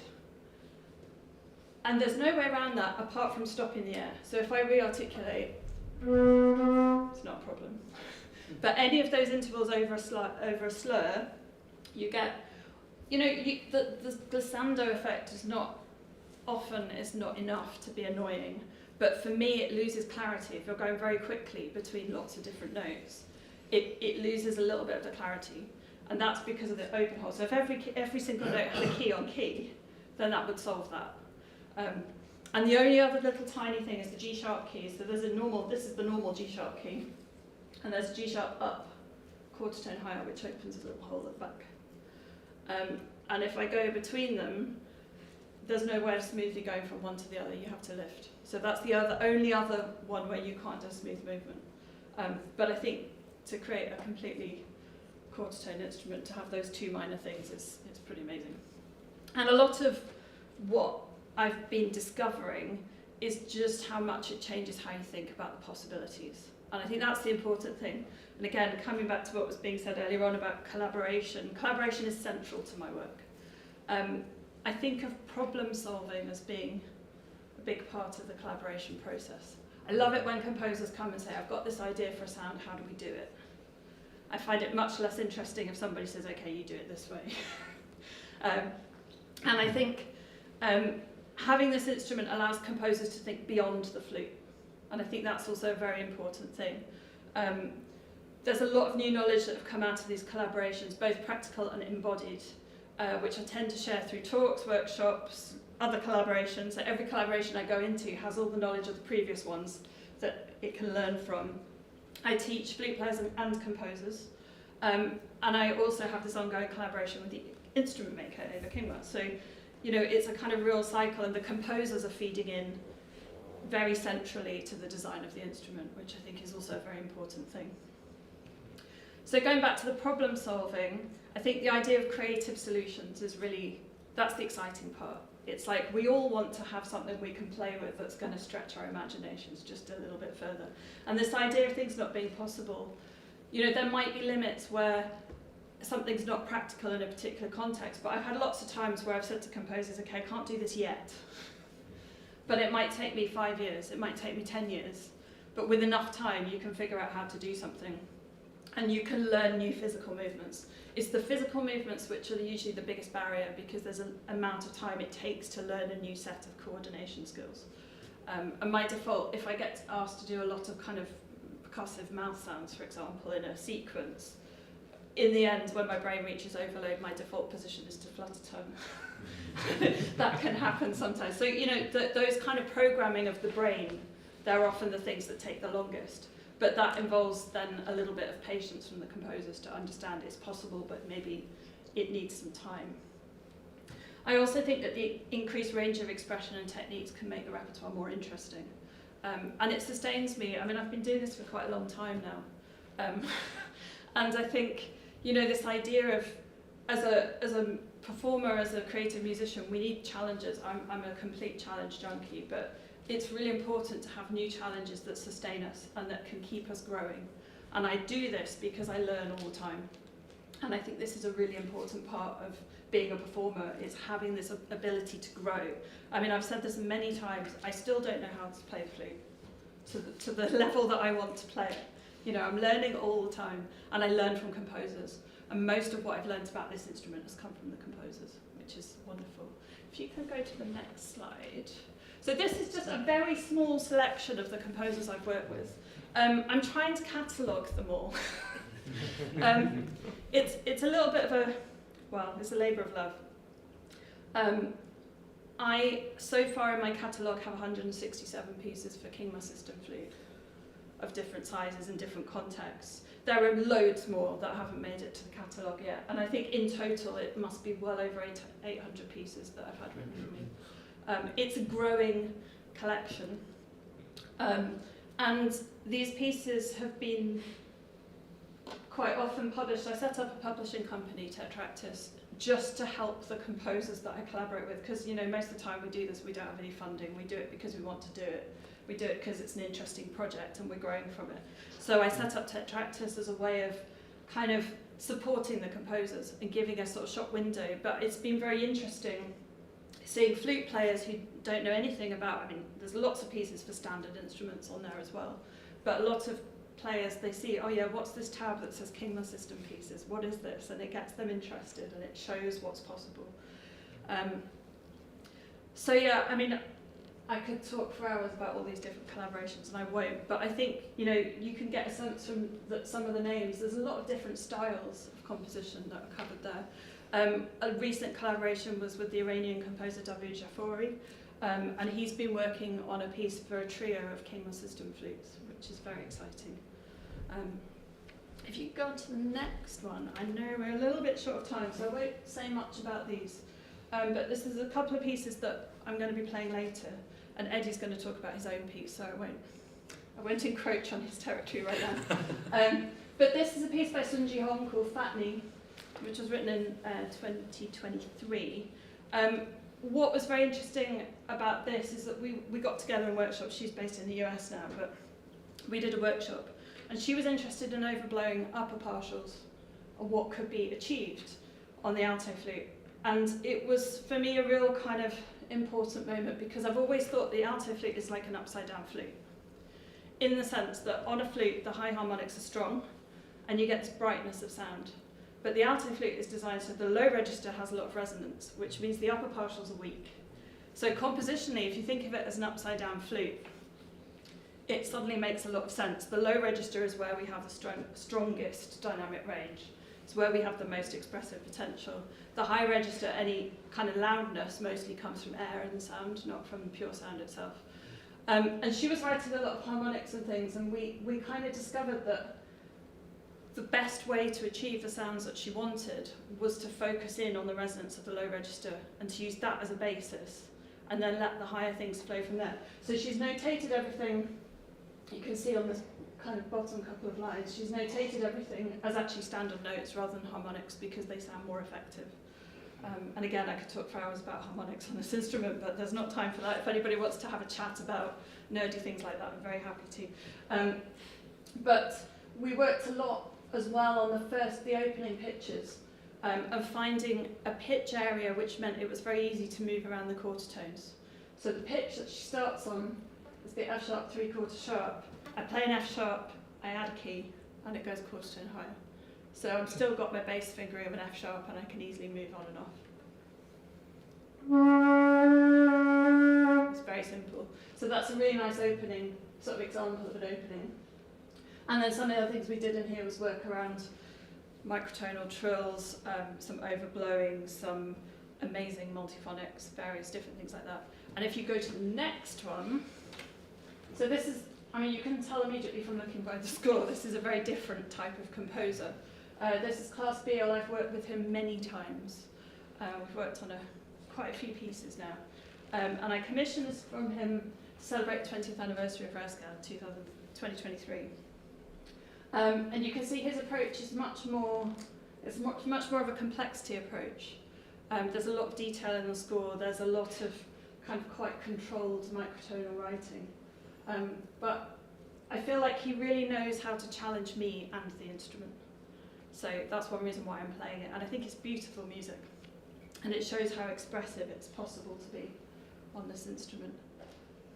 So yeah, I mean, amongst the things I've learned, I was trying to sort of work out how to summarize, 25 years of collaborations in 20 minutes, which is impossible. But the kinds of things I've learned that have come out of this, there's a whole heap of technical skills relating to flute players. I've got a much better understanding of how the flute works acoustically, how to do all of these things. A much better control of intonation, because if you're playing in quarter tones all the time, I mean, I have so much fun with my students when they can't hear how out of tune they are. It's a real bonus. The other thing that's a kind of side product, I mean, you won't see it in these score examples, but I often get asked to sing. So I've now sort of developed an ability to sing in quarter tones while also playing the flute. It's not always accurate, and it's very difficult. But that was something that 25 years ago, if anybody said, would you be able to do that? I was like, no, never. No, I'm not a singer. And then, yeah, a greater understanding of the different acoustical properties, responses, and resonance of the different members of the flute family. They're all very different from each other. And that's something that I've learned mostly through collaboration, but also working with the Kingman system, which gives you just that extra amount of things to think about and control. And then a greater musical understanding of a very broad range of repertoire, including how composers construct microtonal works. And I'm just going to end with a sort of, I don't know, maybe one of the things that I've observed over the years with playing contemporary music is that when you have to invest so heavily in the repertoire that you're playing, and that might mean inventing a new instrument or working with a maker, it goes beyond what most performers do in their normal daily life. And that means that we get to really get inside the music, and these collaborations really help us to get inside the music and think about how the composers are thinking. And I think that gives us an extra level of expression when we're performing, because we've got something else to communicate on top. And I think that's something that I'm really grateful for. And actually not something that I'd really thought about when I began this process as a sort of naive postgrad student all those years ago. And in terms of what's next, I'm now sort of applying this thinking to the Baroque flute. So I've done a super nerdy project of, the Baroque flute's only got 128 fingering combinations. There's hardly any, which means it's possible to document every single fingering combination and all the microtones and multiphonics that come out of it. So that's a work in progress, but if there are any composers interested in exploring that, then let me know. You can go to the next one. There you go. So there's a few web links in case you're interested. There's a few Kinema System resources on my own website. The alto and bass flute ones are the sort of all sorts of videos and demonstrations Tetractors is publishing. And then there's my email in case you want to get in touch. Thank you.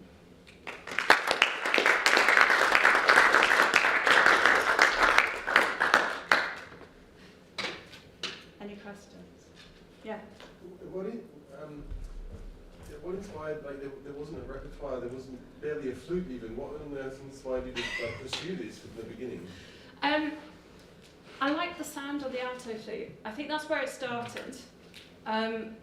And it was quite funny because when I finished college, everyone was assuming I was going to be an orchestral principal. That was what I was being trained to do. And I decided, I'd done a bit of orchestral playing, and I decided that wasn't for me. It wasn't going to be interesting enough. So I kind of said, well, you know, I'll do the alto flute, and everyone's going, but there's no music. So I just thought, well, I'll create it. Why not? I mean, the other side of it, I did also, my degree was joint as a composer. So I did joint principal study. So I knew a lot of composers. And at that time, kind of late 90s, most of them weren't interested in writing for the flute. There was a sense that it had all been done before. Whereas the alto flute was kind of new territory. And it was a different kind of sound, and it was a sound that people were interested in. So there was a lot of people around me that were interested. And then at the beginning, when I set up Raska, we did a composers competition at the beginning to generate repertoire. And we had thousands of entries. I mean, people were really keen. And that was great, because I had all this response from composers. They wanted to do things. There would always be more pieces than I've been able to actually perform. So, I mean, it's always managed to sort of somehow just keep going. We have virtually no funding. We sort of just muddle along and make things happen. But I kind of also like a challenge. You know, if somebody tells me something isn't possible and it's not done, then of course I want to do it. And I also met Eva Kingma at a really appropriate time. I mean, I knew of her work kind of in the late 90s. And I just happened to sort of see her at a flute event, and I sort of said, have you made a full system alto? She's like, no, never going to do that. No, of course not, of course not. So of course I commissioned it, and I was very lucky because I have very supportive parents that were able to help me with that. Because without that, it would never have happened. You know, these things are not cheap. Yeah. And this is actually the second prototype. So the first one in 2000 was quite different from this, and then Ava was collaborating with Bickford Brannan, and this was the prototype of the one they made together, which they gave to me in 2013. Wow. Yeah. I just want to say that it's interesting because you know, your alto flute project and the microtonal project basically in parallel. Yeah. It started also 99, 2000, having played new music for 5 years before that, before I went to microtones, and it's been interesting to sort of hear about things from you, because I've realised that, you know, after, like you say, after so long you need new challenges, but you start taking so much for granted, or you forget that. So it's been really nice to hear from your perspective, because it's been oh yeah, you know. Yeah. And you've been continually, you know, adapting your instrument, and I've now gone to, you know, flugelhorn as well, because also because it's sort of like the alto flute, the trumpet family, because suddenly this new, not new sound to me, but this other sound has become much more interesting. So yeah, well done. Thank you, and you too. I mean, that was one thing I should say actually, is like really at the beginning when I just sort of first had this, you know, I was sort of invited to come and play at the Microfest thing. The UK Microfest. Yeah. I mean, that just opened up my mind. I mean, because I never came into it specifically because I wanted a quarter-tone flute. I mean, I wanted a flute that could just suddenly open possibilities. Yeah. So coming into this world of microtonality has been also very exciting from a compositional point of view as well. And just seeing what the possibilities are and how they keep growing. It's very different from going to a flute convention. Yeah. Yeah, I've got a question for you, and in a way for Stephen about what you were just talking about the future in a sense. I mean, I don't know, but you both of you sound like fairly unique people in the sense that you've both got these special instruments, you've helped develop them, you play them very professionally and with great skill.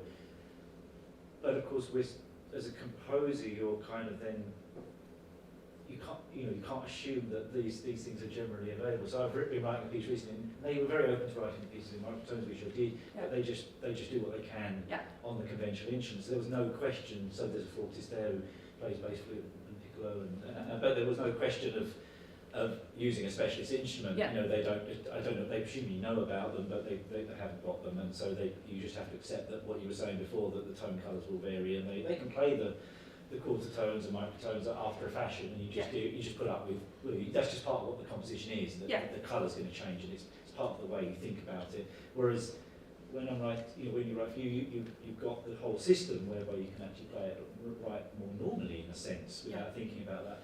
But so what's the future for instrumentalists taking these instruments up and then becoming mainstream, I guess? Is that just a pipe dream, or how have you seen things change? Or I mean, it's something we've talked about a lot actually with Ava Kimmer. I mean, when I first got the alto flute, a lot of composers said, there's no point in writing for you because only you'll play it. But some of those pieces got more than 100 performances because I had opportunities to play, and I mostly just play the pieces that are written for me. I don't tend to. I mean, I've learnt a lot of other flute repertoire, but I don't need to perform it because that's what other people can do. So, I've got all this repertoire that I've gone through with collaboration that doesn't have anywhere near enough opportunities to be played. So that's what I tend to perform. The interesting thing is there are other flute makers that make King System C flutes. So there, I started off as a kind of, lone voice. I've got loads of friends that play King System flutes in different countries. Ava also works with Matthias Ziegler in Switzerland. He does a lot of work. They've just developed a double contra, massive thing. But there are various different players that are kind of working with the system and using it in different ways, and that's one thing I find really fascinating. Robert Dick, another one, Anne LaBerge. Anne LaBerge, yeah. She wasn't on your list, right? Or did I miss it? No, she hasn't written for me. No, but actually, she plays has. Kingma, right? Yeah, she does play Kingma. Yeah. Actually, she has written for me. She should go on my computer. But yeah, so there are quite a few different players. Usually, sort of, one or two in each country. And every so often we come together and do stuff, which is amazing. But I've had over the years, several students. The biggest problem always is the cost, because you can go to a flute shop and you can buy a flute with Kingma system, but flutes now are very, very expensive. I mean, if you buy a gold flute, you could spend 75 grand or something on a flute.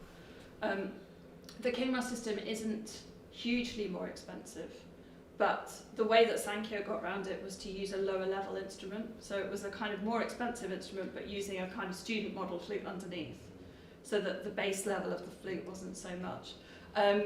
The cost is always the issue. So we're sort of constantly looking at how we can make it a bit more accessible to people.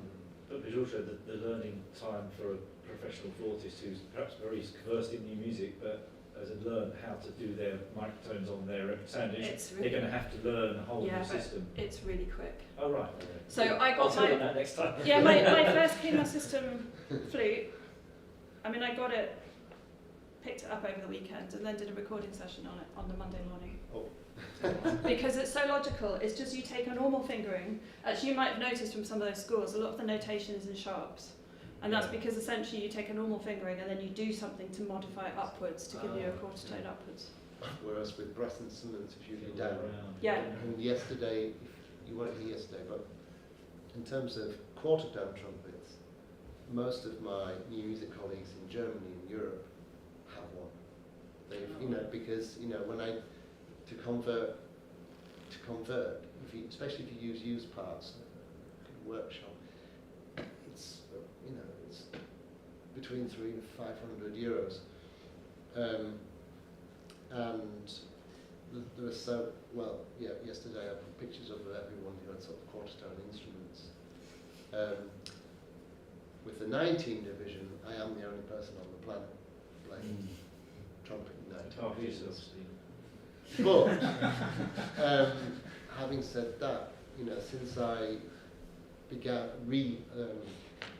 started playing again in the UK after the pandemic, you know, it's 14 years since I played here. I met so many composers who'd actually, as undergraduates, studied trumpet. So for me, I have some sort of goals of doing some duos and trios.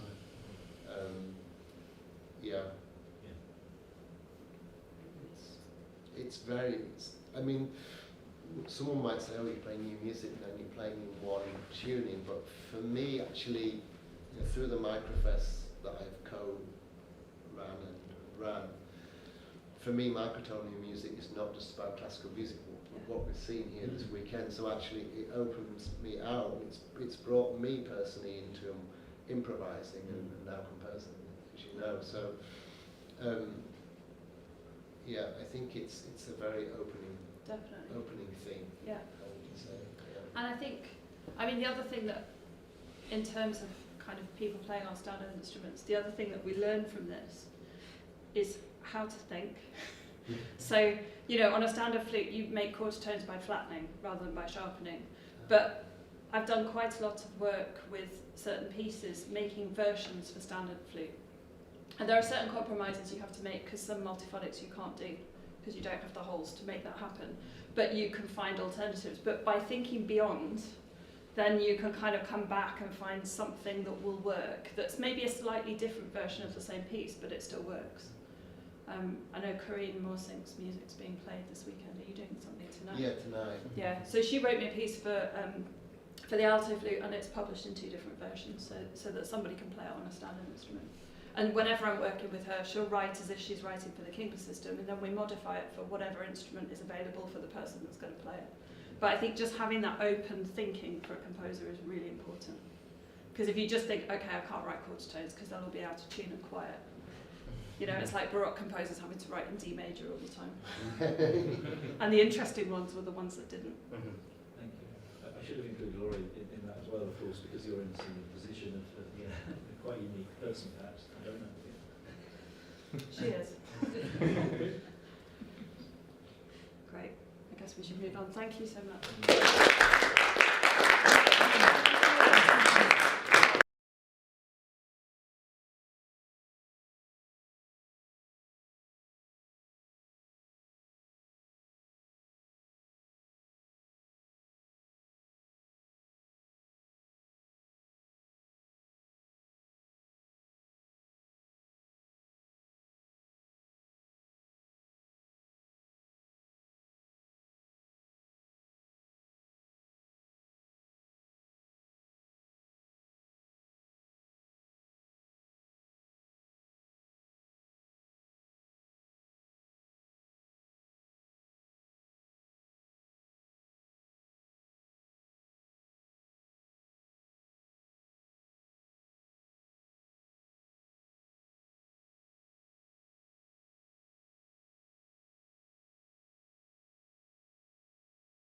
Good then?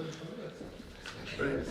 Well, thank you everyone of those. I'm going to appreciate your attention here. It's been a wonderful time, and thank you to Joe for putting this together. You know, it's been really nice hearing everyone's perspectives, and I hope I can contribute and introduce my work to you all. Some of you might not know me. I'm Edward, or Eddie Clijsen, and I'm at De Montfort University in my 3rd year of my PhD, and you'll be happy to know I've scripted this, so it will be on time. So the overarching aim of my research is to investigate new approaches to microtonal composition by devising and synthesizing formalized generative systems for which the subtleties and complexities of microtonal tunings can be effectively handled and explored in composition. My research aims to discover, compare and develop the expanded harmonic and melodic principles that microtonal tuning systems afford. I'm going to start with making the slides big. I'm going to start by defining and clarifying some terminology, which hopefully I don't have to get too in-depth with that here. But I did deliver a kind of a dry run of this presentation last week at my De Montfort. We had a kind of a one-day symposium. But this is how I typically introduce the concept of microtonality to a general or non-specialised audience. But here it serves to emphasise the importance of EDO, or my conceptual underpinning my work. Although in my kind of general musical practice, microtonality is continually creeping in, I do explore things like just intonation or non-equal division of the octave scales, but for this research, I am at the minute focusing on equal division of the octave as my kind of fundamental conceptual underpinning. But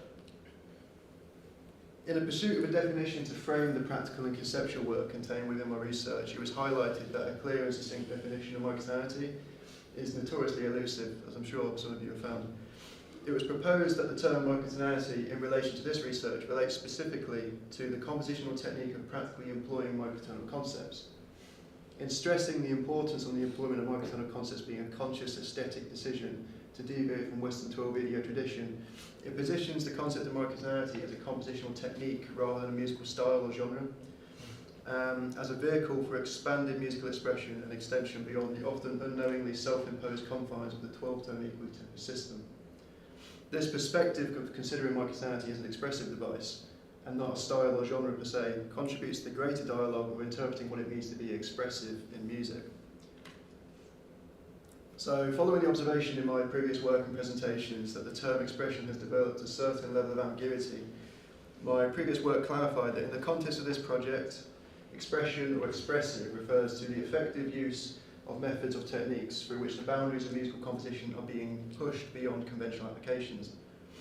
Now, this developing interpretation of expression was made with an awareness of the habitual connection made between emotion and affect in defining expression, however, serves to emphasise a connection between novelty of material and its effective potential. Essentially, this interpretation emphasises the link between phenomenology, which is how one perceives, interprets and derives meaning from phenomena in one's subjective experience, and affect theory, the examination of the emotive responses that arise in response to one's experiences. The work detailed in this presentation and the broader research project it's encompassed within aims to provide insight on the location of new affective potentials rather than identification of specific provocations of emotive responses. And then I'll use this insight to investigate how formalised compositional methods can be developed and applied to manipulate and direct microtonal tunings and the resultant implications for musical structure there are in microtonally based work. The interpretation of expression presented here highlights the importance of viewing one's compositional process from both an objective and subjective perspective, essentially displaying consideration for the inherent subjectivity of extrinsically derived meaning in music to reflect on the implications of the music derived from its intrinsic formal or affective qualities. And as such, maintaining a phenomenological perspective with due consideration of affective potentiality, which I here propose the term affect-informed, is of key importance to this project and my work. Now, I'm going to try my best to introduce the work I've been doing in a short time frame. We mentioned this piece that I collaborated with Carla on, called Geïsoleerd, which means isolated in Dutch, for those that matters. I don't have to introduce this instrument because that's been done beautifully. So just to provide an overview of this piece, the compositional approach for this piece aimed to investigate the application of specific extended techniques to direct the microtonal landscape of the Kingma system alto flute. Microtonality was utilised as agent of exploration of timbre, polyphonic textures and tone colour on the Kingma alto flute to generate insight into the implications for form. This piece represents a preliminary practical exploration of formalised approach to microtonal composition and provided insight into intuitive methods for embellishment of melodic constructions derived from formal organisations of affect-informed selections of paradigmatically related groups of notes. That is a sentence, isn't it? This process was facilitated by the concept of sound objects developed during this project, which has become a key element in my compositional approach. The concept of sound objects posits the potential for facilitation of intuitive methods for melodic construction through the creation of small groups of paradigmatically related clusters of microtonal notes, which can be intuitively manipulated and deconstructed to facilitate the generation of affect-informed melodic constructions. I've got a couple of examples here now. You will be hearing this later, but the recordings for this, by the way, were made about probably about a year and a half ago, where we recorded in the studio in De Montfort University. But in this piece, multiphonics were treated as sound objects, which promoted the development of a compositional method for which material for melodic construction could be intuitively generated with initial consideration for the effective potential in the relationship between notes, whilst also facilitating melodic exploration by means of reducing the compositional material available. Figure 6 on the left there showcases one approach whereby the multiphonics used throughout the piece were chosen with a primary consideration for their timbral particularity, which interestingly led to a selection of multiphonics which deviated away from the prevalent choice by other composers. However, the choice of multiphonics was also conditioned on their specific pitch content in relation to melodic construction and arranged on their convergence towards a specific note with consideration for the microtonal variations unique to each multiphonic. This can be seen in the top example in figure 6 there, it's convergence towards B. So the multiphonics were arranged according to two factors. The first being their relative harmonic richness, which is the amount and range of pitches present in the multiphonic, and two, the optimal dynamics, as some multiphonics are only effective at specific dynamic levels. Singing whilst playing was also utilised in this as to create a weaker polyphonic texture when compared to the multiphonics. It can be called into question whether singing whilst playing could be considered a truly polyphonic texture, but for the context of this, that's how I have interpreted it. Figure 7 on the left there represents an approach for formal construction where multiphonics were arranged and conjugate melodic lines were constructed between them. Now, the melodic lines were constructed to draw the ear to specific notes or tones within these multiphonics. Now, the multiphonic here is based on a low B harmonic, but the approach was found to condition melodic construction with consideration for extension into harmonic construction through the selective arranging of multiphonics. I'll play you both of these examples now, and they'll just play back to back.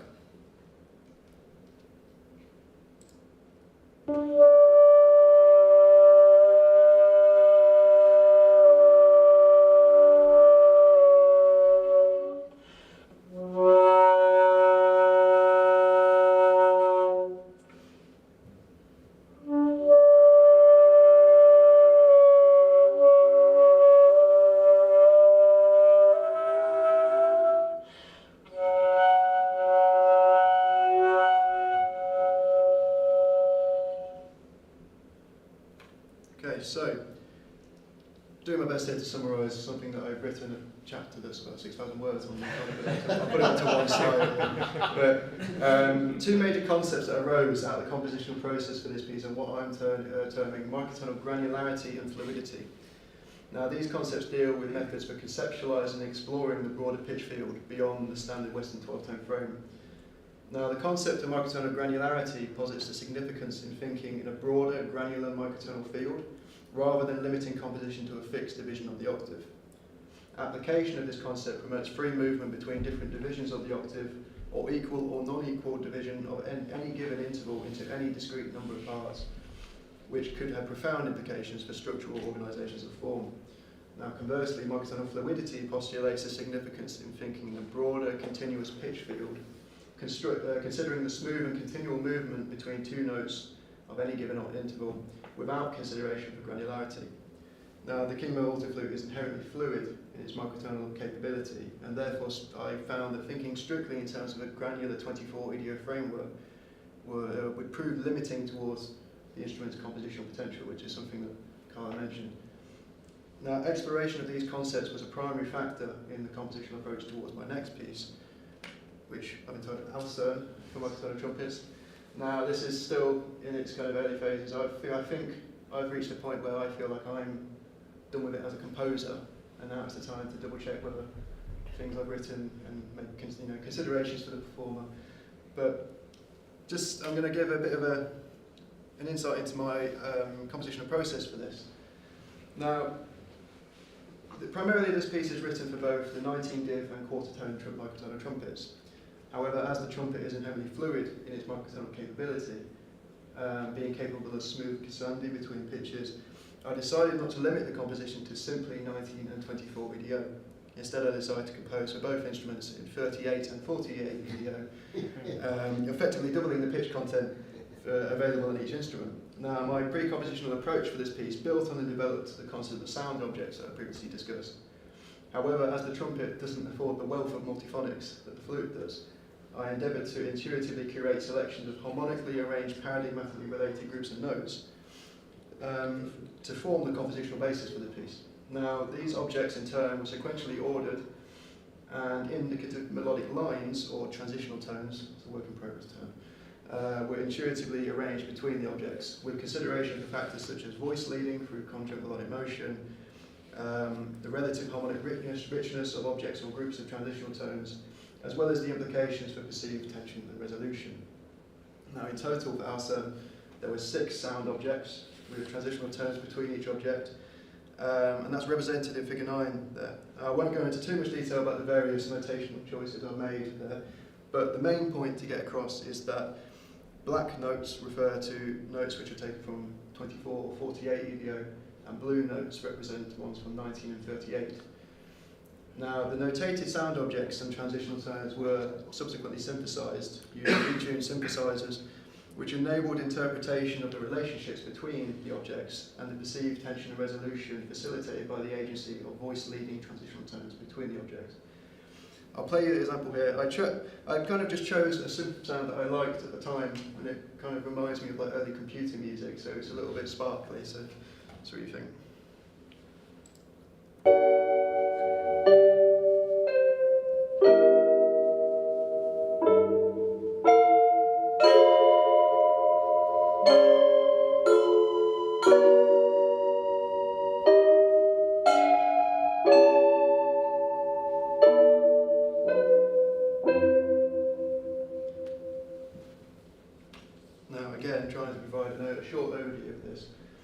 Altoft represents a further exploration of methods for intuitive utilisation of microtonal techniques and a preliminary investigation into formalised methods for approaching polymicrotonality, which is something that's been discussed today, the use of multiple tuning systems simultaneously. Now, the compositional style represented in this piece could be described as a polymicrotonal exploration in blending and juxtaposing active and static textures with what I'm calling textual cadential points of rest. Now, I've got an example there on the end of what I'm referring to as a textual cadential point of rest.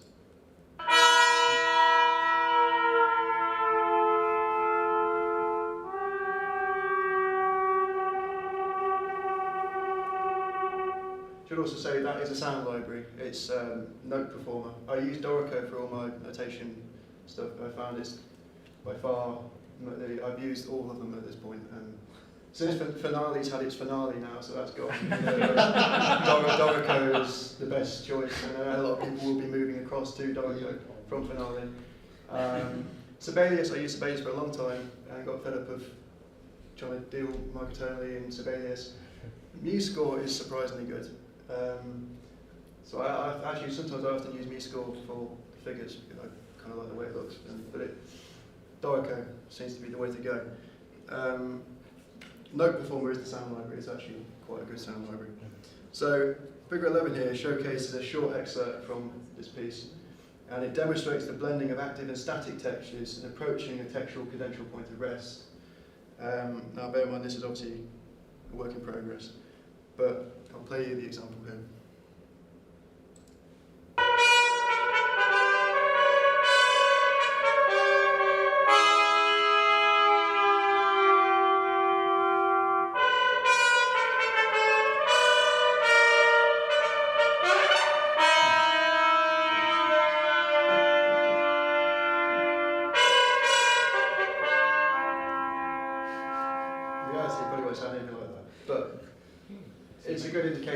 Of I can hear when I write, I hear what I think it's going to sound like, and then I hear this, and then I have to try to separate myself from what sound libraries are telling me it's going to sound like and what it actually will sound like.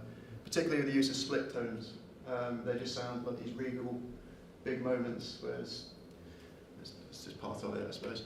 But outcomes of this, the process of composition. So following this composition, I have since decided to return the concept of sound objects to sound fields. That's mainly to avoid the confusion with the terms association with acoustimatic music. I did develop this independently, but that's how it is. So I want to avoid, although there's parallels between the two, it just opens up the door for miscommunication. So my concept of sound objects was developed as a formal organisational tool to facilitate generation of affective-form framework of structural, paradigmatic, intervallic relations to expedite microtonal melodic exploration and construction. However, the term sound fields is preferable as it implies increased importance on the temporal aspect in melodic implications between the intervallic relations between the notes of different groupings. Now, the approach of utilising sound fields as a compositional approach facilitated polymicrotonal composition, as any combination of tones within a field should produce a distinct and directable affective quality due to their inherent paradigmatic relation. Now, this approach therefore demonstrates the utility and benefit for facilitating polymicrotonal harmonic and melodic exploration and construction by means of reducing the scope of material available through the organisation of small sound clusters of intervallic relations, with consideration for the broader formal implications between the groups of notes. Now, another main outcome of this, I found, has been something that I just briefly touched upon, which is the importance of the temporal aspect in microtonal construction.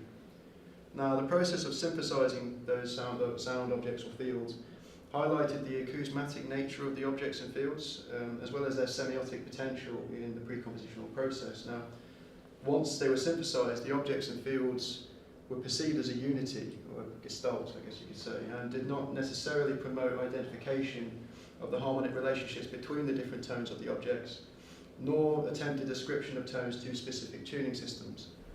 Now, the materialistic novelty of each sound field was capable of invoking distinctive effective qualities. Now I'm going to lead into something which I'm working on currently. I've entitled it Amsterdam, and that is actually a reference to a horror film from the 80s, which is incidentally one of my favourite films, about some kind of lunatic who swims around the canals of Amsterdam and he grabs a few people. But I like the film, so I typically don't actually give pieces a name before I write them. So the other two pieces, the flute piece in particular, didn't have a name for about a year, and then eventually I decided I found a word in the Dutch language that I felt like fit it. That's how I typically approach it. Now this is very, very early stages, but I wanted to talk about this because the instrument combination is interesting. Now this is composed for the 31 EDO Fokker organ, 96 EDO Carrillo piano, and also I've included the King System multi-flute. Partly because I felt like it was quite nice to involve a flute that was made by a Dutch flute maker with the Fokker Foundation in Amsterdam. But also it's proving to be quite a nice combination of instruments. Now I've got a sketch here that I'm going to play, and this is at the minute only for the flute and the piano. I've added another one in a couple of nights ago that I did because I liked it.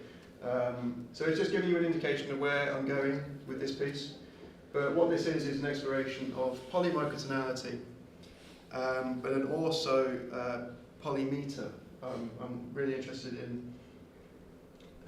Actually, it's derived from my interest in extreme metal, with particularly a band called The Sugar, and their approach to form, the way they have these short cells of compositional ideas that are then arranged in a kind of like a hypermetric boundary and often cut off at that point. I just find it very interesting. So I'm going to play you this sketch and you get an idea of where I'm going with it.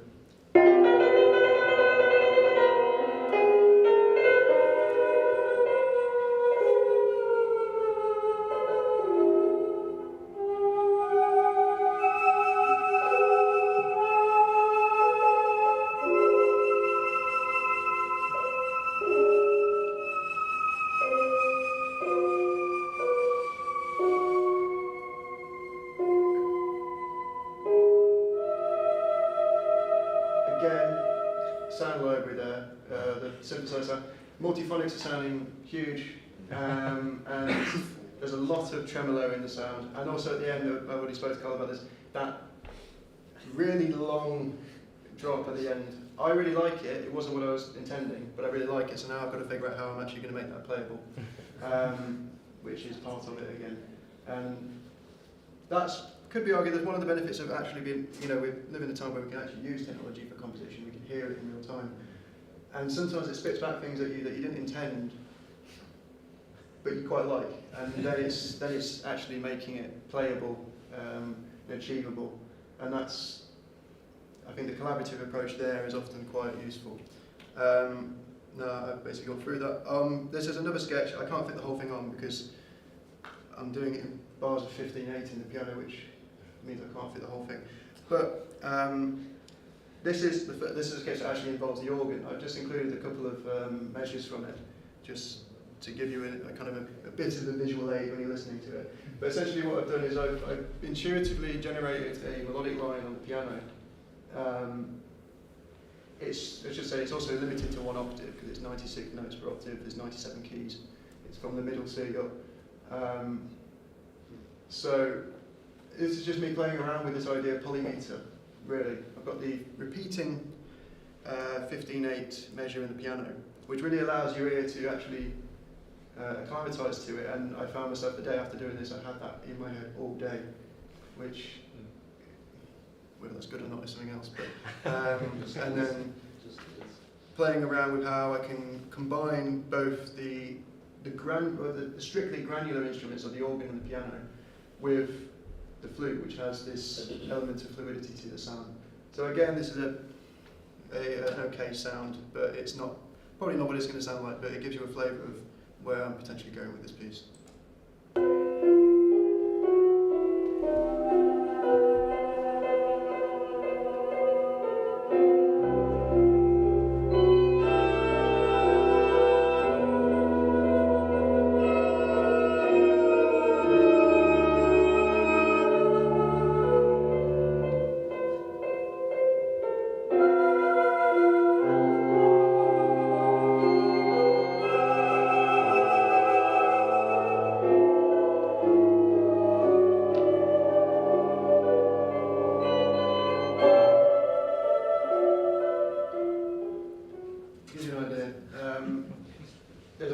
I wish I could turn the tremolo with a kind of silent flute on it, really is.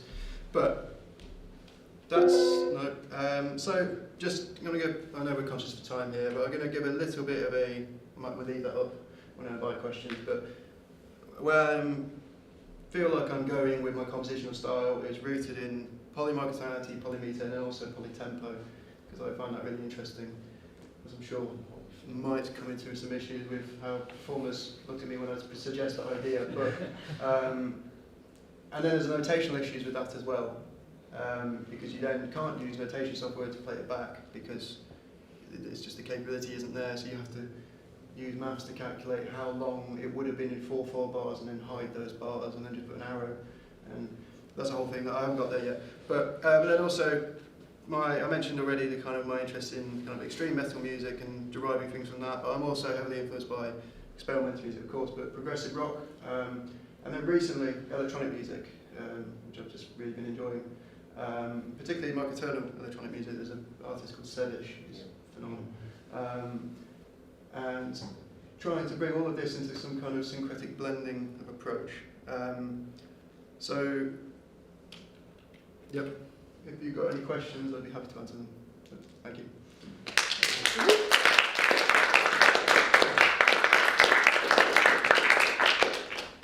Yeah. Could you put the first screen on?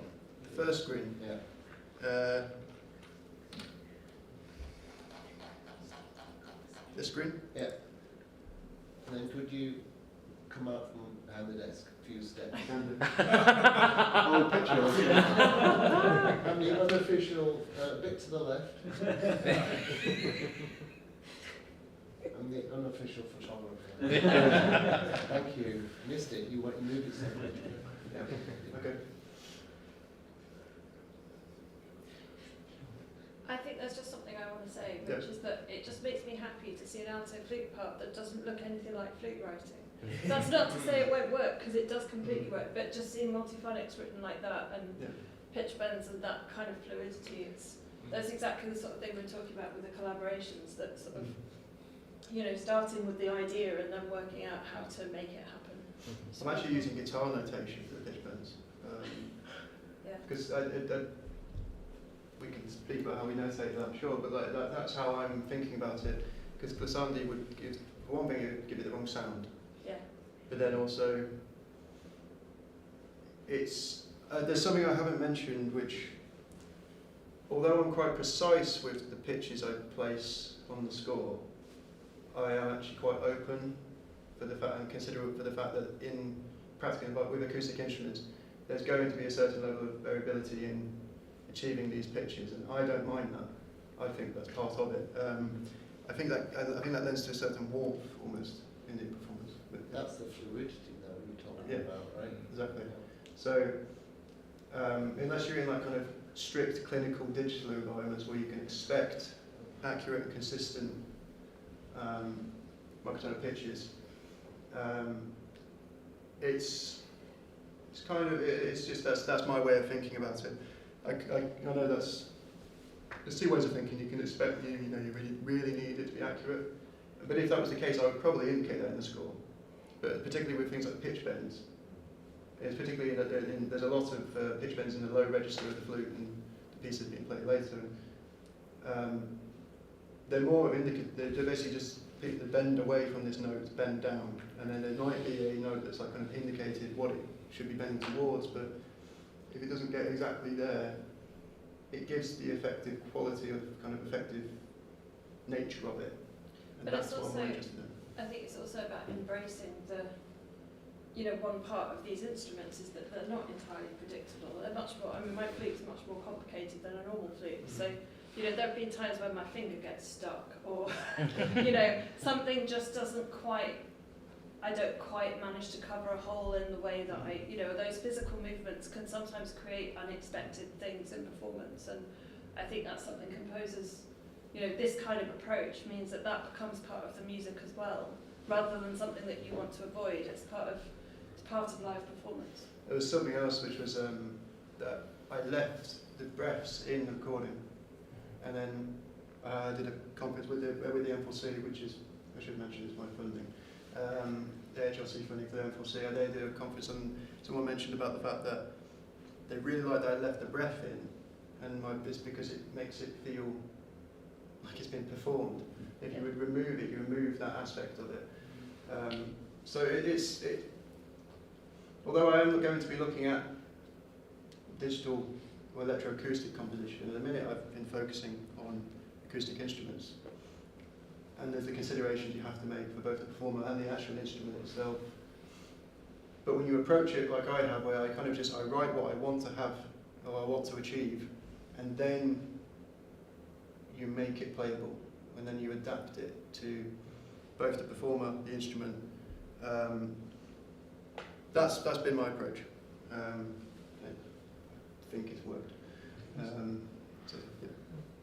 I'm just interested in the relationship, I guess, between simplicity and complexity, because I mean, whatever it is, polymicrotonality, polybeats, it sounds incredibly complex, and you can talk about it in.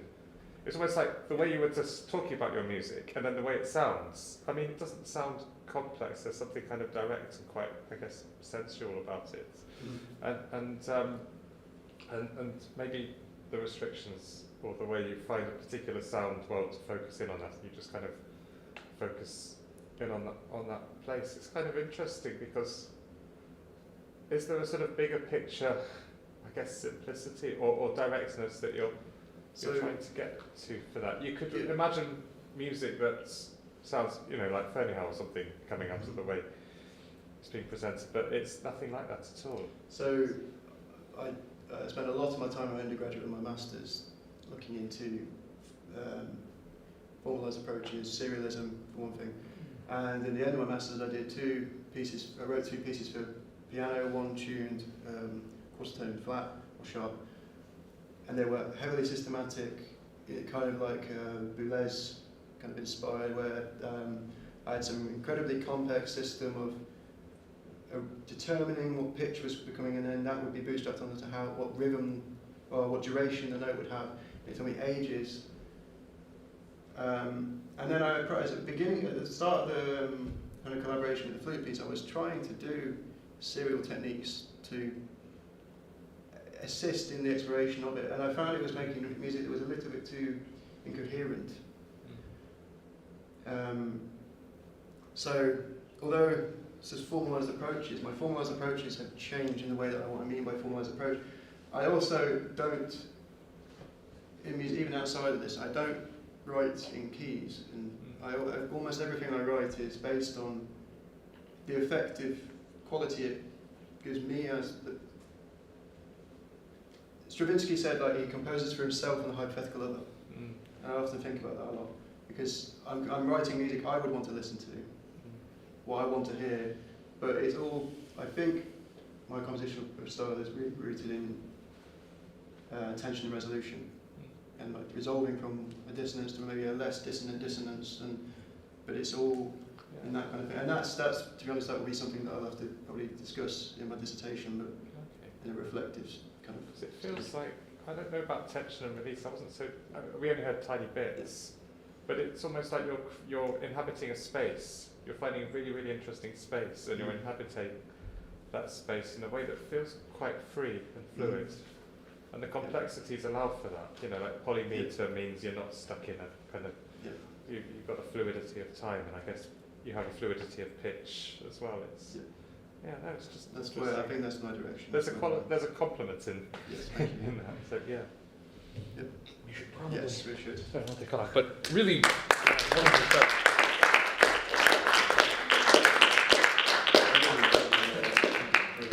So again, thank you to all of the presenters and all of you that have attended and listened. I mean, I think this has been a very enriching experience for me personally. Concerts at 5. Go run, relax, enjoy the fresh air, and we will see you very soon.